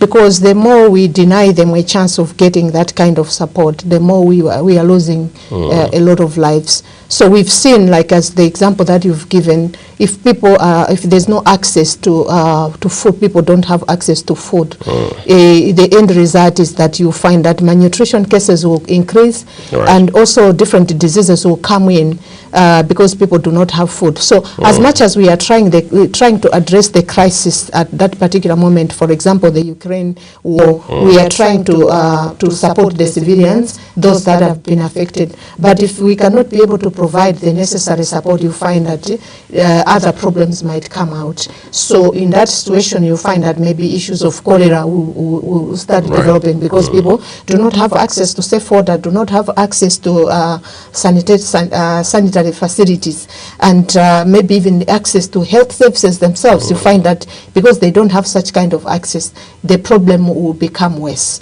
So as much as we are trying to address one problem, if we cannot also take care of other problems, you find that we'll be losing a lot of people. So in this case, the strengthening of the global solidarity as the theme of our humanitarian humanitarian day celebration today, we are looking at, we work together, we support each other, we protect the people that are providing aid, but we also protect the people that are receiving aid. You look at the world today, you see that you have several non-governmental organizations, humanitarian organizations doing amazing work, just like yourself, for example. Yet, it will appear the problem just gets bigger. The humanitarian problem of the world just gets bigger every day. Why do we have that irony? Yes, there are a lot of factors that are contributing towards increase in terms of challenges that we are facing. One of the major challenges that we are experiencing as humanitarian workers is the climate change. Climate change has really brought a lot of problems to people's lives. We are talking about, because of climate change, we are seeing that every year we are experiencing droughts. And because of that, people, if there's drought, you are expecting the increase that we are talking about, issues of malnutrition issues increasing. So it's a kind of cycle. When there's this problem, it creates another problem. So we would say that things are increasing because of sometimes it's because of the natural impacts, which are like things like the droughts, the floods, the cyclones. But also there are also man-made disasters that are coming in because of the wars. We are talking about the conflicts in Gaza, the conflicts in Ukraine. So with all these, people in the communities, they end up having limited resources to address their day-to-day needs. Their basic needs are affected. And because of that, you find that there will be another problem that will come in, which is also diseases. If people have, they don't have enough resources at community level to meet their basic needs, they will definitely be affected by any problem that will affect them. Just to mention that also as International Federation of the Red Cross, with our national societies that we do support, we are also launching a campaign on a zero hunger, which is we are targeting to make sure that people do not have to starve or have to experience hunger each and every year. So we also need to work together with other organizations to end the hunger situation, which if together, it's not an easy thing that as organizations, as we are fighting these challenges, we'll be able to say we are done, because the moment we are dealing with one common problem, another problem comes in. But that's where we are. That's why we are there as humanitarian organizations, to be able to support and respond to such kind of challenges. So yeah, I would say climate change is one of those, but also the day-to-day challenges, economic situations. We know that our economies are also being affected by different challenges. That also has an impact to a common man in the community, because for them to meet their basic needs, it becomes very difficult. So there are so many challenges that humanitarian organizations are facing in trying to support the people in the communities. Well, it just gets complicated, maybe. If you look at a place like Nigeria today, which is pretty much the same scenario across the world, you see the level of illiteracy, you see the level of poverty. Of course, that is probably further complicated with natural disasters and what have you. But let's talk about illiteracy and poverty, limited access to health care, for example. Now, USAID has put out, like we talked about a while ago. Now, some countries are saying we have no other option than to step up. Just recently, Nigerian governments announced some billions by way of trying to intervene, close that gap that has been created by the exits of USAID. Will those efforts be enough? That's my first question. The second question is, from what you understand, I mean, you're on the field, you see what is happening, you hear things. Does it look like governments across the world, especially in places like Africa, understand the very dire consequence of the pullout of USAID? Yes, I think they do understand, but as I indicated, that maybe also we have limited resources versus the needs on the ground. So we would say maybe the needs are huge, and resources are limited. Resources are limited. So even if the governments can try to pump some resources into supporting the problems, the challenges that the country is facing, it might not be enough. It might not be enough. This is why we need to work together, international organizations, the governments, and even local organizations. We need to work together in solidarity so that we can be able to manage the challenges. As you have indicated, yes, there are so many challenges that are up there, but the pulling out of the USAID funding, it has been a very big blow on all of us, but we should be able also to look at what is it that we can do locally to to mobilize resources within Nigeria, and or what is it that other organizations, local organizations, can do to cover the gap. So if we work together, we support each other, we look at the bigger picture in terms of what is it that what are the root causes of the challenges that we are facing, and how do we address those root causes. So yes, definitely the people in the communities are suffering because we are talking about issues of poverty. They are very broad, and poverty is too broad, and when we look at poverty, what is it that we can do to address that, but with the thinking that it's not everything that we can be able to do to address such kind of challenges, but we can alleviate. So we can try to contribute towards alleviating the sufferings that people are having in the communities. So it's about working together, looking at the broader picture, and bring the resources together, and we should be able to win the battle. All right. I mean, talking about mopping up resources, that's quite a huge task, obviously. Let's quickly talk about how private individuals who have the means, for example, who are maybe well off, and then maybe private organizations, private entities can also support in this regard, so we don't continue to turn to just the United Nations agencies or your organization or governments across different countries. How do we get private entities on board?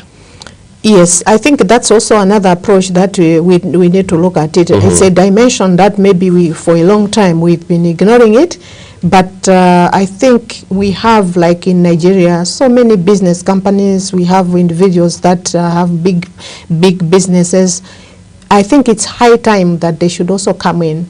We are there as humanitarian workers. We are there to support the communities. That might not be their role to go down and provide that support, but they can work through organizations like us, and then we can be able to reach out to the communities. So I think the pulling out of USAID should not be like a very big blow that should kill us completely, but we should look at it in a positive way, that on our own, we also have the capacity.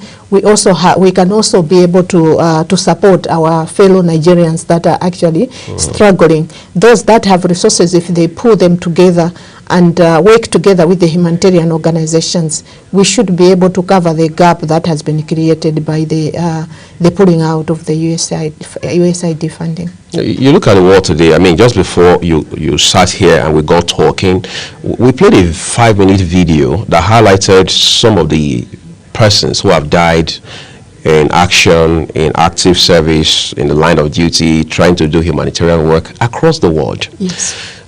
What are some of the factors that drive this kind of, situation where people die while doing humanitarian work?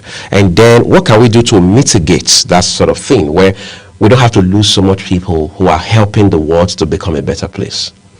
Yes, I think maybe also this happens because people they don't understand. There is lack of awareness in terms of ensuring that humanitarian workers or aid workers are not supposed to be a target.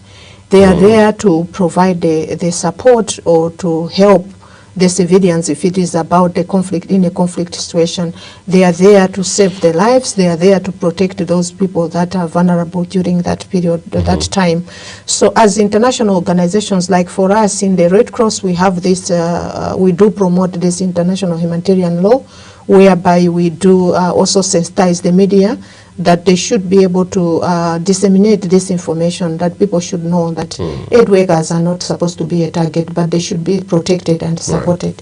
So that's what we should be promoting as humanitarian organizations. We need to create that awareness, and we are also asking the media and the media fraternity and the different people that can also be able to help to disseminate these messages, that the more we support and protect the aid workers, the more we are also protecting the people that are vulnerable in the communities.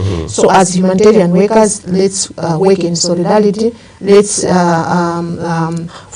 remember that without humanitarian workers, without aid workers, we are going to lose a lot of lives, and a lot of people will continue suffer.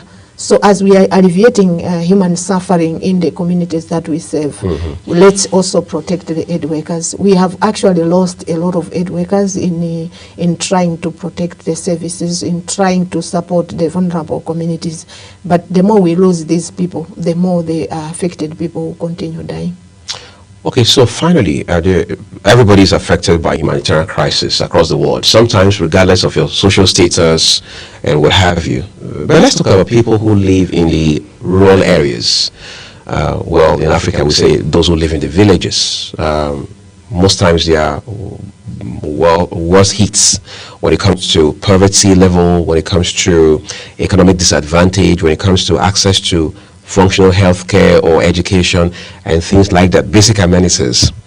What can we do to not only show solidarity with them, but to be able to approach this issue from the standpoint of community development mindset? In other words, how do we make them feel that sense of belonging so they don't begin to think that they are disconnected on account of the fact that they live in the rural areas? Because this year we're talking about strengthening solidarity, we're talking about community impact and things like that. How do we take this message on account of this year's theme to those rural areas?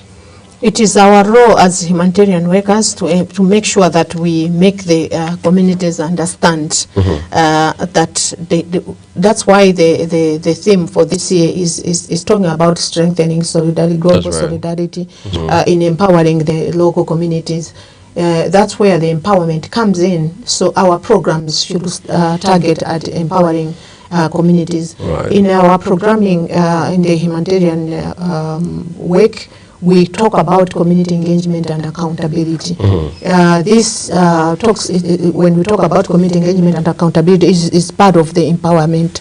We have to make sure that the communities take a bigger role in terms of understanding their needs. So first of all, they need to know that they have a problem and they need to come up with local solutions to their problems. So community engagement makes sure that we provide information. So we say that information is aid. It's more or less like it's part of the aid. If we give them cash, we should also give them information. Right. So information is what can make them understand, become aware of what affects them and how can they address what affects them. So in our programming, really, we have to make sure that we are taking accountability, community engagement and accountability at the center of the work that we are doing. In so doing, we know that the communities will be able to understand what affects them. In the last week as Red Cross, we were doing some simulation exercises on the early action, early warning in a number of states in Nigeria, with the support that we received from Italian government and from ECHO. And these simulation exercises, they are just there to make the communities understand that they have a role to play when it comes to disasters. They need to know that it's not just aid, always expecting aid, but there is something that they need to do on their own before aid comes in. So for them to move to the higher areas, to the upper areas before the actual disaster happens, it's one way of understanding that there's going to be a very big impact if we don't act. So we really need to make sure that we are sharing information, we are making the communities prepare themselves for any emergencies that can come their way, but also they should be able to prevent diseases and everything. So that's the only way, make them understand that they have a role to play. Oh, great. Gloria Koyenga, I'd like to say a big thank you to you for coming to share with us about all of these issues on this World Humanitarian Day 2025. I've been speaking with Gloria Koyenga. She is the Program Coordinator, International Federation of Red Cross. She's highlighting some of the issues, especially with regards to this year's theme for the WHD, as it's popularly called. We'll take a quick break now. Shortly, I'll be joined by another expert regarding this conversation. Please don't go away.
Global Morning is your top morning show here on Global Television. We bring you fresh news updates daily while delving into a variety of current affairs and topics.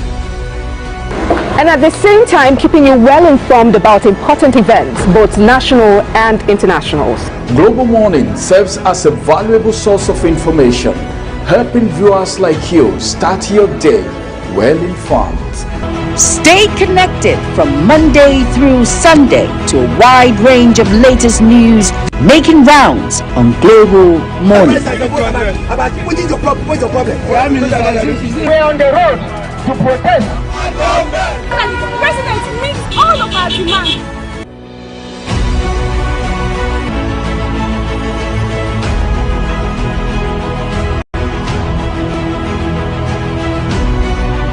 This is Global Morning.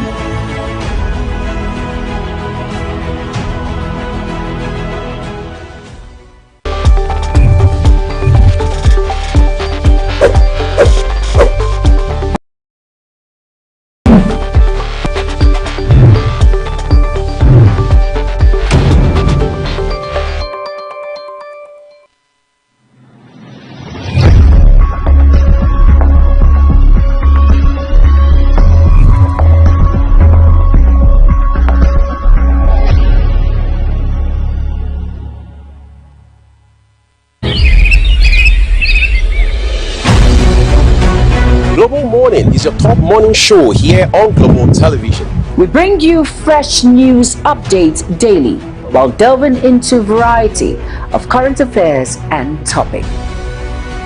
And at the same time, keeping you well informed about important events, both national and internationals. Global Morning serves as a valuable source of information, helping viewers like you start your day well informed. Stay connected from Monday through Sunday to a wide range of latest news making rounds on Global Morning. We're on the road to protest. And the president meets all of our demands.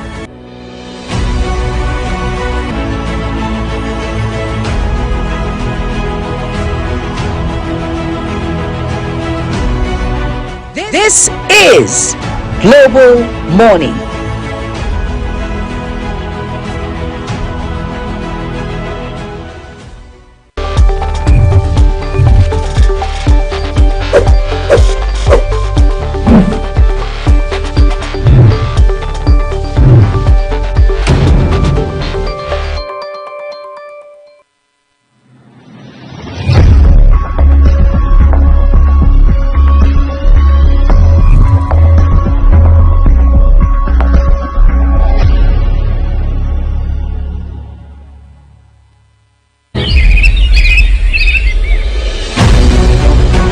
Global Morning is your top morning show here on Global Television.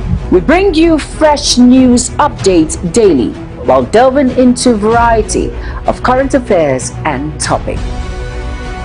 And at the same time, keeping you well informed about important events, both national and internationals. Global Morning serves as a valuable source of information, helping viewers like you start your day well informed.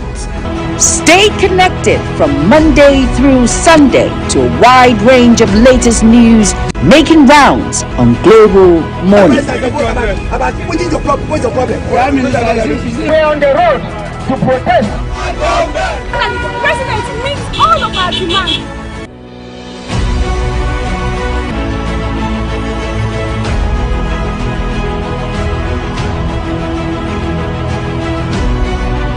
This is Global Morning.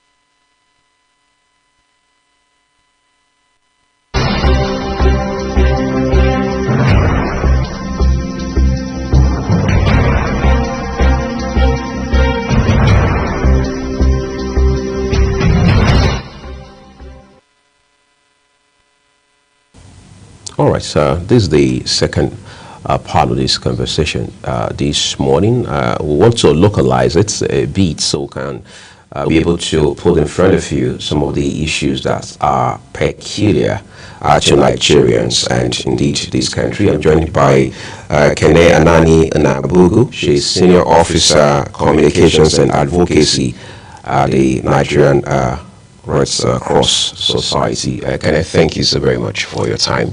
Thank you very much. Good to be here. Yeah, sure. All right, so let's begin with local issues now, right? Lately, we've seen heavy flooding, in recent years in Nigeria. It's not just about body of water. It's now about more about what happens after the flooding, and then you see people are displaced. Today we have IDP camps dispersed across this country. There's a question of should we shut down the camps or allow them to run and things like that. Talk to us from a humanitarian standpoint what we are dealing with. Okay, first of all, I want to give a brief about the Nigerian Red Cross Society and what we do. You just heard from my colleague in the IFRC. So in the Nigerian Red Cross Society, we are the national society in Nigeria that handles Red Cross activities. So we are under the IFRC. The IFRC is like a parent body for us, and then there is also the ICRC, International Committee of the Red Cross. So we call ourselves movement partners, and together we work together in Nigeria. So when you hear of the Red Cross in Nigeria, there is the ICRC, the IFRC, and the Nigerian Red Cross Society. Aside that, we also have other partner national societies that come in to support, especially when there is a need, like what you just mentioned, the flooding issue.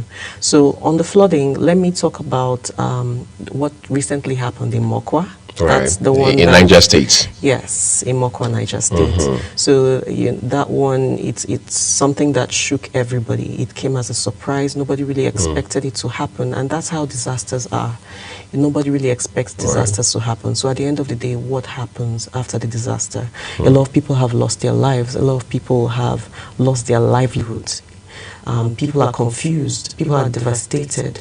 So what do you do? So when we come in, before we even start, we have to do like a needs analysis to know what exactly, because in every single disaster, it's different. You cannot say, okay, because this is what happened in Mokwa, you would apply the same to a different flood disaster. So everybody has different needs. So when we do a needs analysis, we find out what exactly these people are going through, and we get their feedback. And they tell us, okay, this is what we need. We need shelter, we need clothing, we need food. And then we now go ahead to intervene and provide those things. So in Mokwa, for example, you find that these people's homes were completely destroyed, leveled to the ground. So then they need we needed to set up temporary shelters for them. Food, definitely. They all needed food. And then when you're done providing those immediate basic needs, and there's also water. Yeah, water, sanitation, hygiene. They don't have good drinking water. The boreholes or water sources would have been covered by, debris or the flood. On account of the flooding. Exactly, on account of the flooding. So we have to think about, okay, do we help them with boreholes, or do we, help them resuscitate the boreholes that are already there? Do we give them aqua tabs, for example? Those are tablets that are being put in water to purify, water, because water is always a major issue when we find flooding. Apart from that, what the Red Cross is doing, because we discovered that flooding is constant. So even before the flooding occurs, we start to, do what we call DRR, disaster risk reduction. So under DRR strategies, we work with the communities, and we work with other agencies like NEMA, NIMET, and the rest to figure out, okay, if flooding is going to cause, flooding is inevitable in X community. So what can we do to help them? What can we do to mitigate those floods? One of those things that we have done recently, like my colleague said, is we do simulations. We do we give messages to the communities and tell them, hey, flood is coming. You guys have to go from lower ground to higher ground. Here is what you do. You do this, you do this. And in case maybe somebody gets injured or is drowning, We teach the locals how to how to revive that person, how to save that person. So in the simulation, it's almost like you're acting out a movie. So at the end of the day, the community members can see clearly, and they are part of the simulation. So when they do that, they are better prepared when a flood occurs. So just for context, for the benefit of our viewers, these simulations give these community people more like an insight into real life scenarios. Yes. So the community, it's not like we are acting it out for them. Right. We get even people, members of the community, to act out these scenarios. We tell them, okay, this is what you do, this is what you do, okay, do like this, and then at the end of the day, you find out, at the end of the simulation, they know what to do. You know, they have their local town criers, so we work with them as well.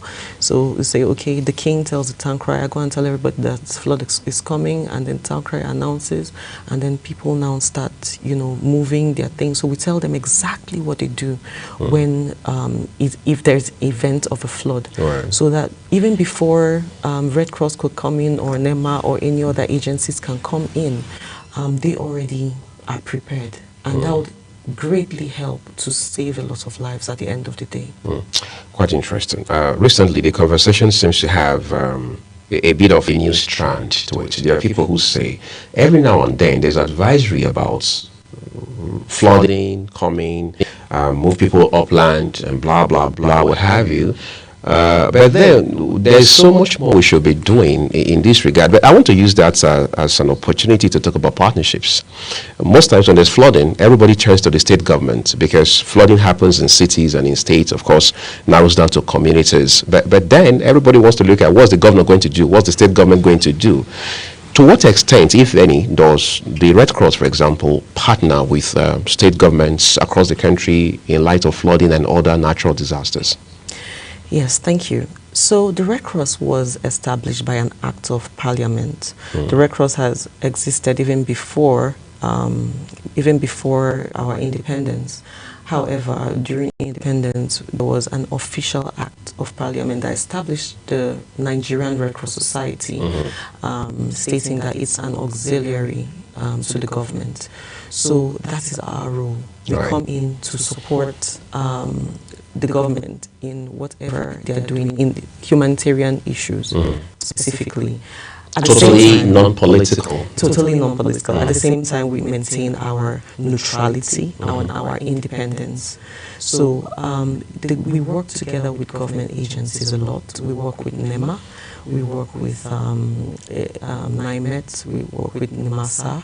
So even these government agencies at the state level, we work with them. Before, like I mentioned earlier, we do a lot of disaster risk reduction, and we don't do this in isolation. It's not possible for us to do it on our own. We work with other government agencies. We work with even other international organizations sometimes to try and achieve that aim. Because at the end of the day, we are doing this for humanity.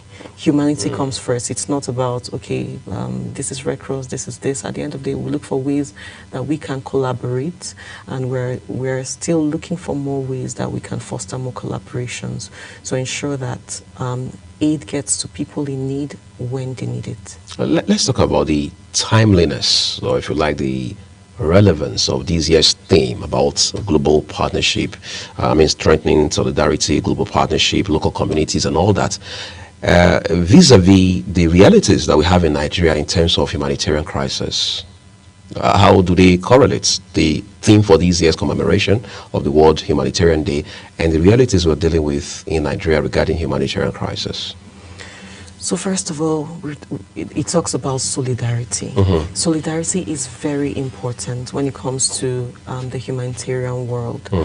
Apart from, of course, solidarity with our colleagues, which is what we're very focused on. Humanitarian workers actually go through a lot when responding to these various disasters and crises around the world. And then there's also solidarity in terms of partnerships, coming together different organizations, we all have one goal at the end of the day, which is humanity. Regardless of whatever it is we're focused on, we're thinking of humanity. So rather than, you know, working in isolation and this person does something and someone else comes to do the exact thing this other person does, we look at ways that we can collaborate more. Mentioned earlier that you asked a question the other time about whether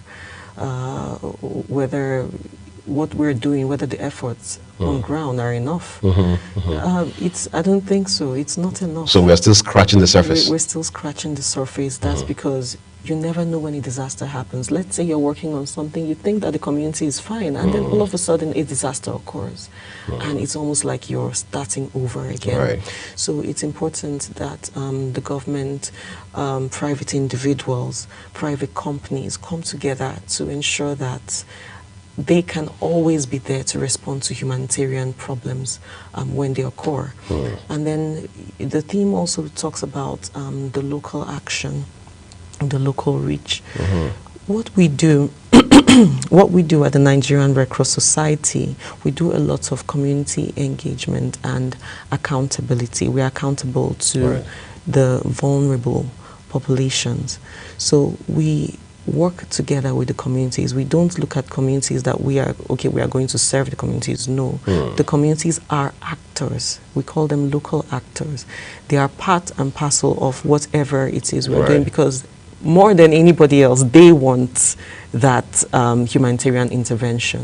Somebody who's going through flooding, or a mother whose child is facing malnutrition, she doesn't know what to do. If she knew what to do, she would. So we are working together with her, we are working together with the communities to ensure that we have, you know, at the end of the day, we have a better situation for everybody.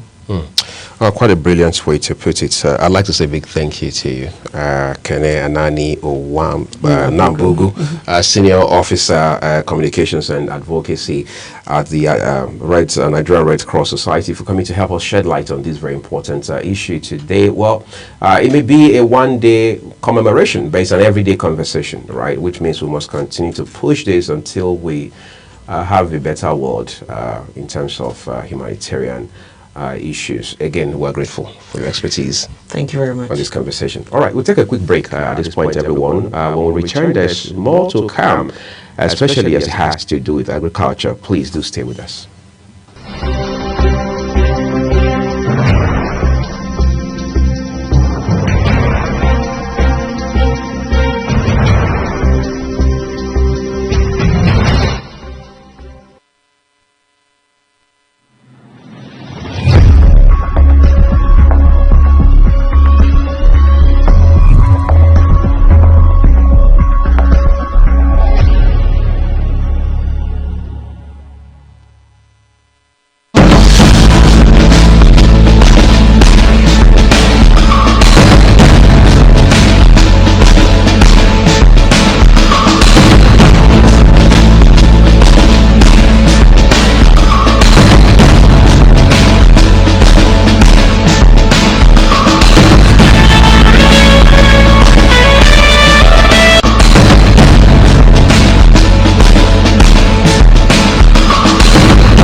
All right, you're welcome back to the second discuss of the day on Global Morning. And today we're going to be looking at something that's very important. It's all about agriculture and the importance of agriculture in our society. Now, agriculture has come and it's a source of revenue and ending starvation. Now, I have the president here with me of HIMAN Youth Farmers Association of Nigeria. He is no other person than Ahmed Yusuf, and he will be telling us why agriculture has come to stay and why the involving of agriculture and the importance and the impact in which it will make in Nigeria and the various ways in tackling agriculture when it comes to food scarcity and all of that encompassed. Good morning, President Mr. Ahmed Yusuf. It's great to have you on the program. Good morning, Nigeria. Good morning, sister. You're welcome. Thank you. Now, explain to what is HIMAN? What does that mean? HIMAN means the word is, he come like this, whoever has never been lazy and never give up to get something done, to get something right. When things are not be right, HIMAN, that is what HIMAN means. HIMAN Youth Farmer Association of Nigeria. As you can see, we have to attach farmers, youth, farmers, Association of Nigeria, to associate with our local people, to make them know the importance of agriculture, even right from the people from the grassroots down to the federal government as well, as national level. Yes, interesting. Now tell us, now the HIMAN Youth Farmers Association, what have you come to do differently? Because I know there's an upcoming program, we're going to talk about that. But what is so different about other agricultural programs that we have here in Nigeria? What we are doing, we are making our members to be a closer team members, in the sense that, you know, sometimes the problem we're having in agriculture, it is the mechanized aspect. And then today, Nigeria we should stop talking about mechanized. We are supposed to be talking of digital farming in Nigeria today. So, but since we are still here, we still need to get the mechanized right, so that we also proceed to the other world of the agriculture as well. HIMAN has put in it in order. Like the other time, we see Mr. President has inaugurated the equipment like tractor, power tiller, sprayer, and other. Now, we don't want our farmers in the sense that there will be a hard labor for them to achieve what they are supposed to achieve in terms of agriculture in Nigeria. By getting them as a cluster, like 100 hectare, 200 hectare in a place, then we put all the machinery in order for them, and then map them in their name, with their BVN, with all the necessary information. They'll just be going there. They will still be the one to be employed, because we are going to train them how to use those machines, how to make their crops to become more profitable and more high quality, because we are also trying to see how we can be able to meet up with the national standard on the commodity exchange in the world.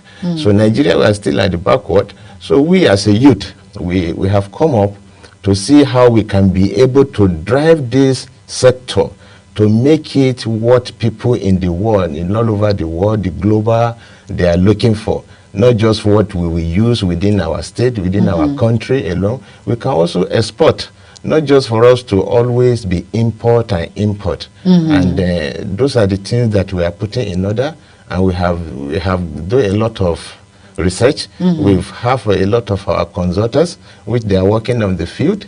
We have our engineer, we have all the team members that are supposed to be driven by this program. This program we are talking about, it comes from National Agricultural Development Fund, which HIMAN is entitled to train and empower over 100,000 across the country. That is our youth and women. So we are putting it in a manner that we can be able to identify the real farmer on ground. As I'm talking to you right now, what the Alternative Bank is doing with us, they go to the rural area, the safety place that we can be able to execute those projects safely. They go there, they do the KYC of the farmers to make sure that it is the real farmers we're actually dealing with, and then we happen to meet with the first-class chiefs, who are the people who have the rural people in their hand in their local area. We sing to their permission, and they give us 100% support. So we are calling on our youth to shake up their body, to come back in the agriculture, because agriculture is very, very important in Nigeria. Yes, it is. Agriculture in our GDP, it contributes about 25 to 26%, and then unemployment we are talking about in Nigeria. Agriculture also it can also accommodate about 70%. So I have never seen why, if we get it right, I've never seen why everybody will go on the street and say there's hunger in the country, there is this, the government has not been doing well. No, the government actually trying what they are supposed to do. They have been on it. They are trying it seriously. But we ourselves, we need to also engineer ourselves to also make our sense come back that what government is giving to us is not just national cake. Yes, you may call it national cake, but it is not national cake. For that to be your national cake, it is only where you invest that money in agriculture and paying your bills, it employ you, it make you to be self-employed within the country, that is become national cake. But giving you money today and tomorrow you still go back to the same person you are asking him to give you money, no, that is not what we are looking for. What HIMA is doing it in a manner that every rural agricultural people, they are going to participate and benefit in this.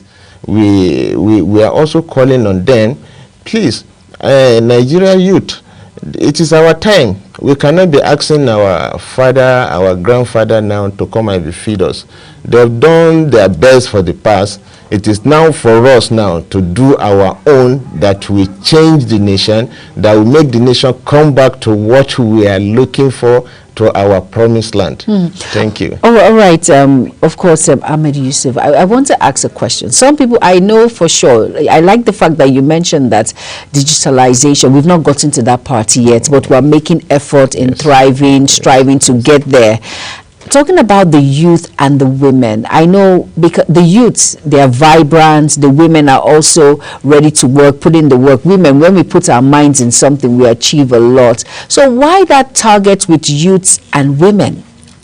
Thank you. You know, there's no way you can shy away from women.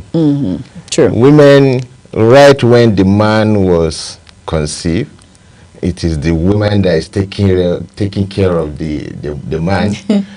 Getting to the bedtime, she's still the one that go through the pain. So when you come to the youth are there in the hand of women. It is only women can easily convince her child to do the right thing, and he will go and do the right thing. So that is why we are calling on our women across the nation. Our project as a HIMA, we are looking for 40% women among the whole total people that will be benefit, that will be our members in this our movement, so that they can be able to guide our youth. It is the women that will guide the youth. That is just the truth. There's no doubt in it. The women, they have a very vital role, a very longer way to play in this our journey.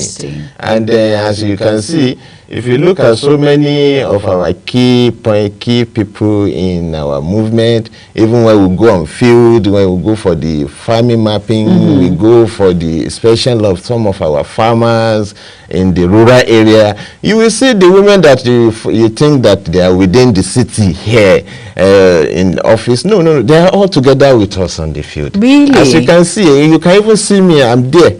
So it is nothing. Look at this is our national coordinator.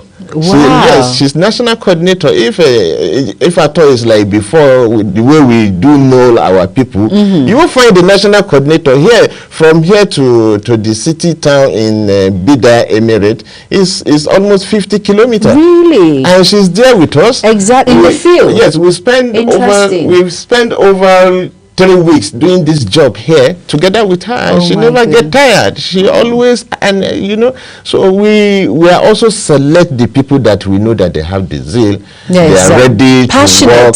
They are ready to change the scenario of agriculture, to make the government know that the money that he's spending in agriculture is not just going for nothing. It's also achieved by so many things. Exactly. By removing the subsidy must be invested in somewhere, but we are not calling the government to invest this subsidy in a place that our rural people will not be able to benefit, and Nigeria will not be able to see something to point out.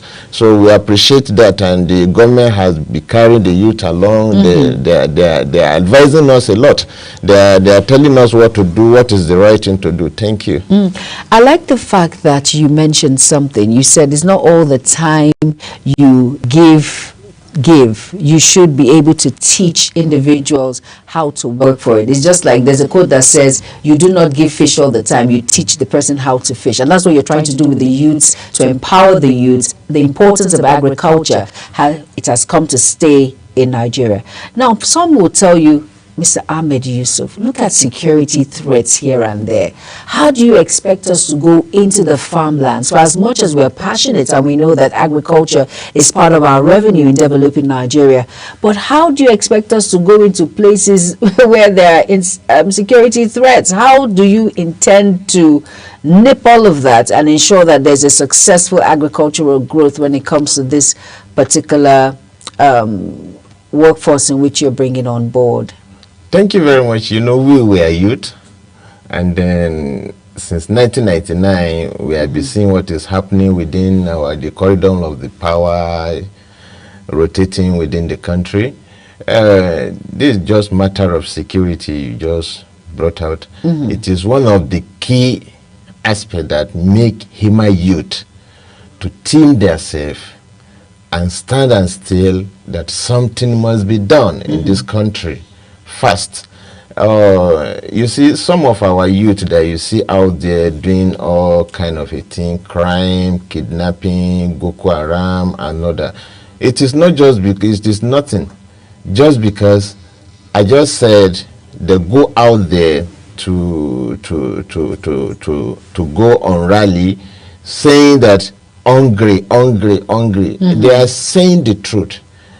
Any hungry man is an angry man. Very true. So once they have food on their table, they have something to do. Somebody that has no 1 naira yesterday, and he know that by the time you engage him and you guide him on this particular aspect, he's going to make no less than 2,000, 3,000, 100,000 within just a sort of period that he can make this money.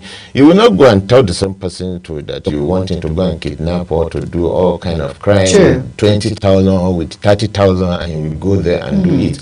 So, and the terrain for the security, because of the security aspect, and there are a lot of things that is not going to be discussed on air because of we have our research, and we must go along with the fact that we have some of our traditional rulers who are advising us seriously how to move forward in agriculture. All I will tell you, the area we are going to kickstart and this particular project across the nation, any state we are going to, I can tell you, whatever we have there, there is 100% security, because it's still the same youth that they are going to secure their property by themselves. Know that, yes, the government is going to come in with them, but when you engage them and they know this thing is my property, I can tell you 100% that you are 100% safe. On that. Fantastic. Now let's talk a bit about the upcoming program, the launch that's going to that's coming and all of that, and how we are supposed to engage individuals in society to come on board. How, if I want to join this particular women and youth empowerment program when it comes to agriculture, how do I go about it? You know, before what the former president do, that is the late president, for him to try and best to make sure that agriculture has come to stay in Nigeria, but unfortunately we get it wrong then. If I may, sorry to say that. Now the government has changed the direction and the narrative of the whole things. Now before it is the Hima youth, like Hima youth, all this Refan, Man and all that, they go on field to get people data and forward it to CBN. Those are their real farmers that they are going to work along with. Now we are not doing that. Okay. The bank that is being supported as our local bank, that is our PFI in this country, has agreed with us. Anywhere our farmer is, they do the KYC for the real farmer. So when you are doing your KYC with the bank, you are going to also open an account so that we have your details. The bank, we have your full record on that. So it is only when you open account with the particular bank we are dealing with, that is how you can be able to benefit in this program as well. Fantastic. And of course we cannot wait. We'll be part of it, and of course knowing that farming is it's very important when it comes to Nigeria, and ending food shortage and of course starvation and hunger. And at the same time, I like the balance. At the same time, the importance of agriculture, and at the same time you can make monies for yourself at the same time. I like the balance. Thank you so much, Mr. Ahmed Yusuf. And of course he is the president of Hima Youth Farmers Association of Nigeria, and of course we will be here with you. You'll be coming on board from time to time to be intimating us on how well this particular project is ongoing. Let's take a look at the pictures again and see how well, like the pictures of the farm produce, individuals on the field. I like the interaction. I like that people are there already. And look at the farm, the hectares. All of these places, they are farm produce on it, right? Yes, we have really? We have no less than 1,800 hectares of land here. Really? In Etunupe Kingdom. Oh my goodness. In Niger State within Guako local government and Kacha local government as well. Oh, you're all working with these communities together. Yes.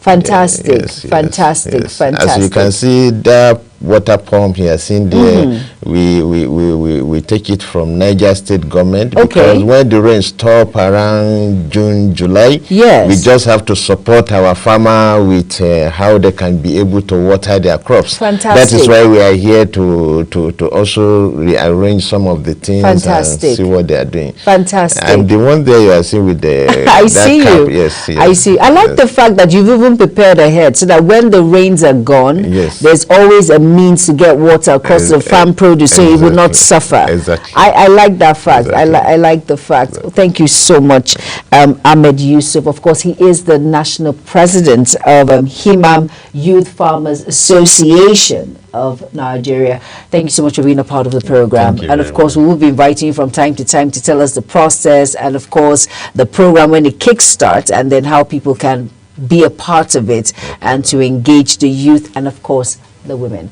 And that's the second bit on Global Morning. Thank you so much for being a part of the program with us. Do not forget that farming has come to stay. Agriculture, to be precise, is one of the resources in Nigeria for growth and of course for empowerment and entrepreneurship for youth and women in our society. Do not go anywhere. Global Morning continues shortly. Stay tuned.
The conversations really never end. 1 minute you're talking about humanitarian crisis and what efforts are being made to mitigate it.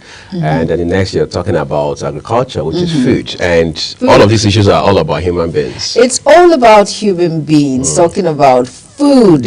Food is very important in our society. And of course, the president, Hibba Youth Farmers Association, he said something. The youths came out and he said they're hungry. Yeah. A hungry man is an angry man. So we have to put all of these into tandem. Very important that agriculture is a source of resource and it has come to stay. And that's the only way out of unemployment. And you can actually create entrepreneurship when it comes to the youths being engaged. And this is one of, back in the day, when you say, what do you want to become in the future? Lawyer, no one, doctor, a lawyer, doctor, pilot, engineer. But farmers are cashing out now. They're making a lot of money when it comes to food. So I think the youth should put all their energy when it comes to agriculture. Right. It has come to stay. And he said something. He said with the security, no qualms, no problem at all. That has been handled and taken care of. So when you put all your effort, it will nip starvation, it will nip poverty, it will nip unemployment in the bud, and we'll move forward as a country. And I think that is a starting point in ending starvation, poverty, hunger, criminality in Nigeria. You know, the agricultural space is very big. It's just that, again, maybe because of the approach we've adopted around here for a long time, there's the tendency to see it like the dirty work, the kind of work for the poor, never do wells of this world, all right, kind of work for people who live in the rural areas, those who are economically disadvantaged and things like that. Well, it means that there's so much for you to understand. So you begin to see how that, agriculture is a big deal. In fact, there are those who can vehemently argue that if we put our foot down and drop agriculture, we'll be shocked what's, distant time how it will outdo oil. Well, we're taking a break, everyone. When we return, it will be the last lap of the program.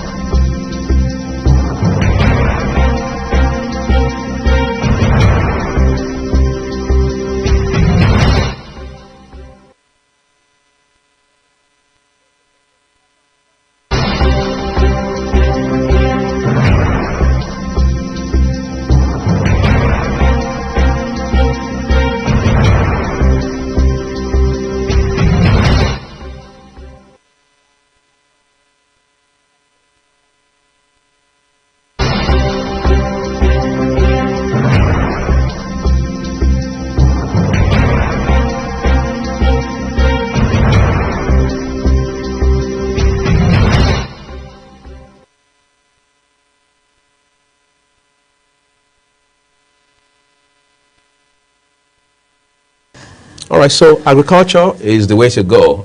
Start from where you are.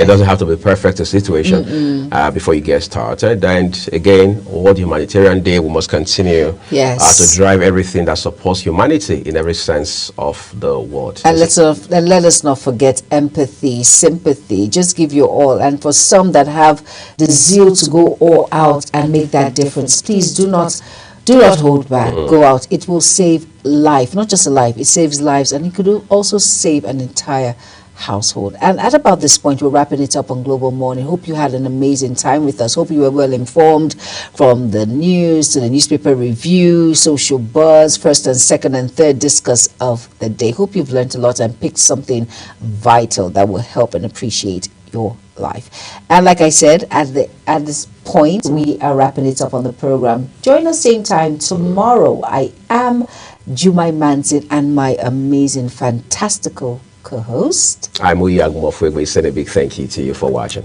Bye.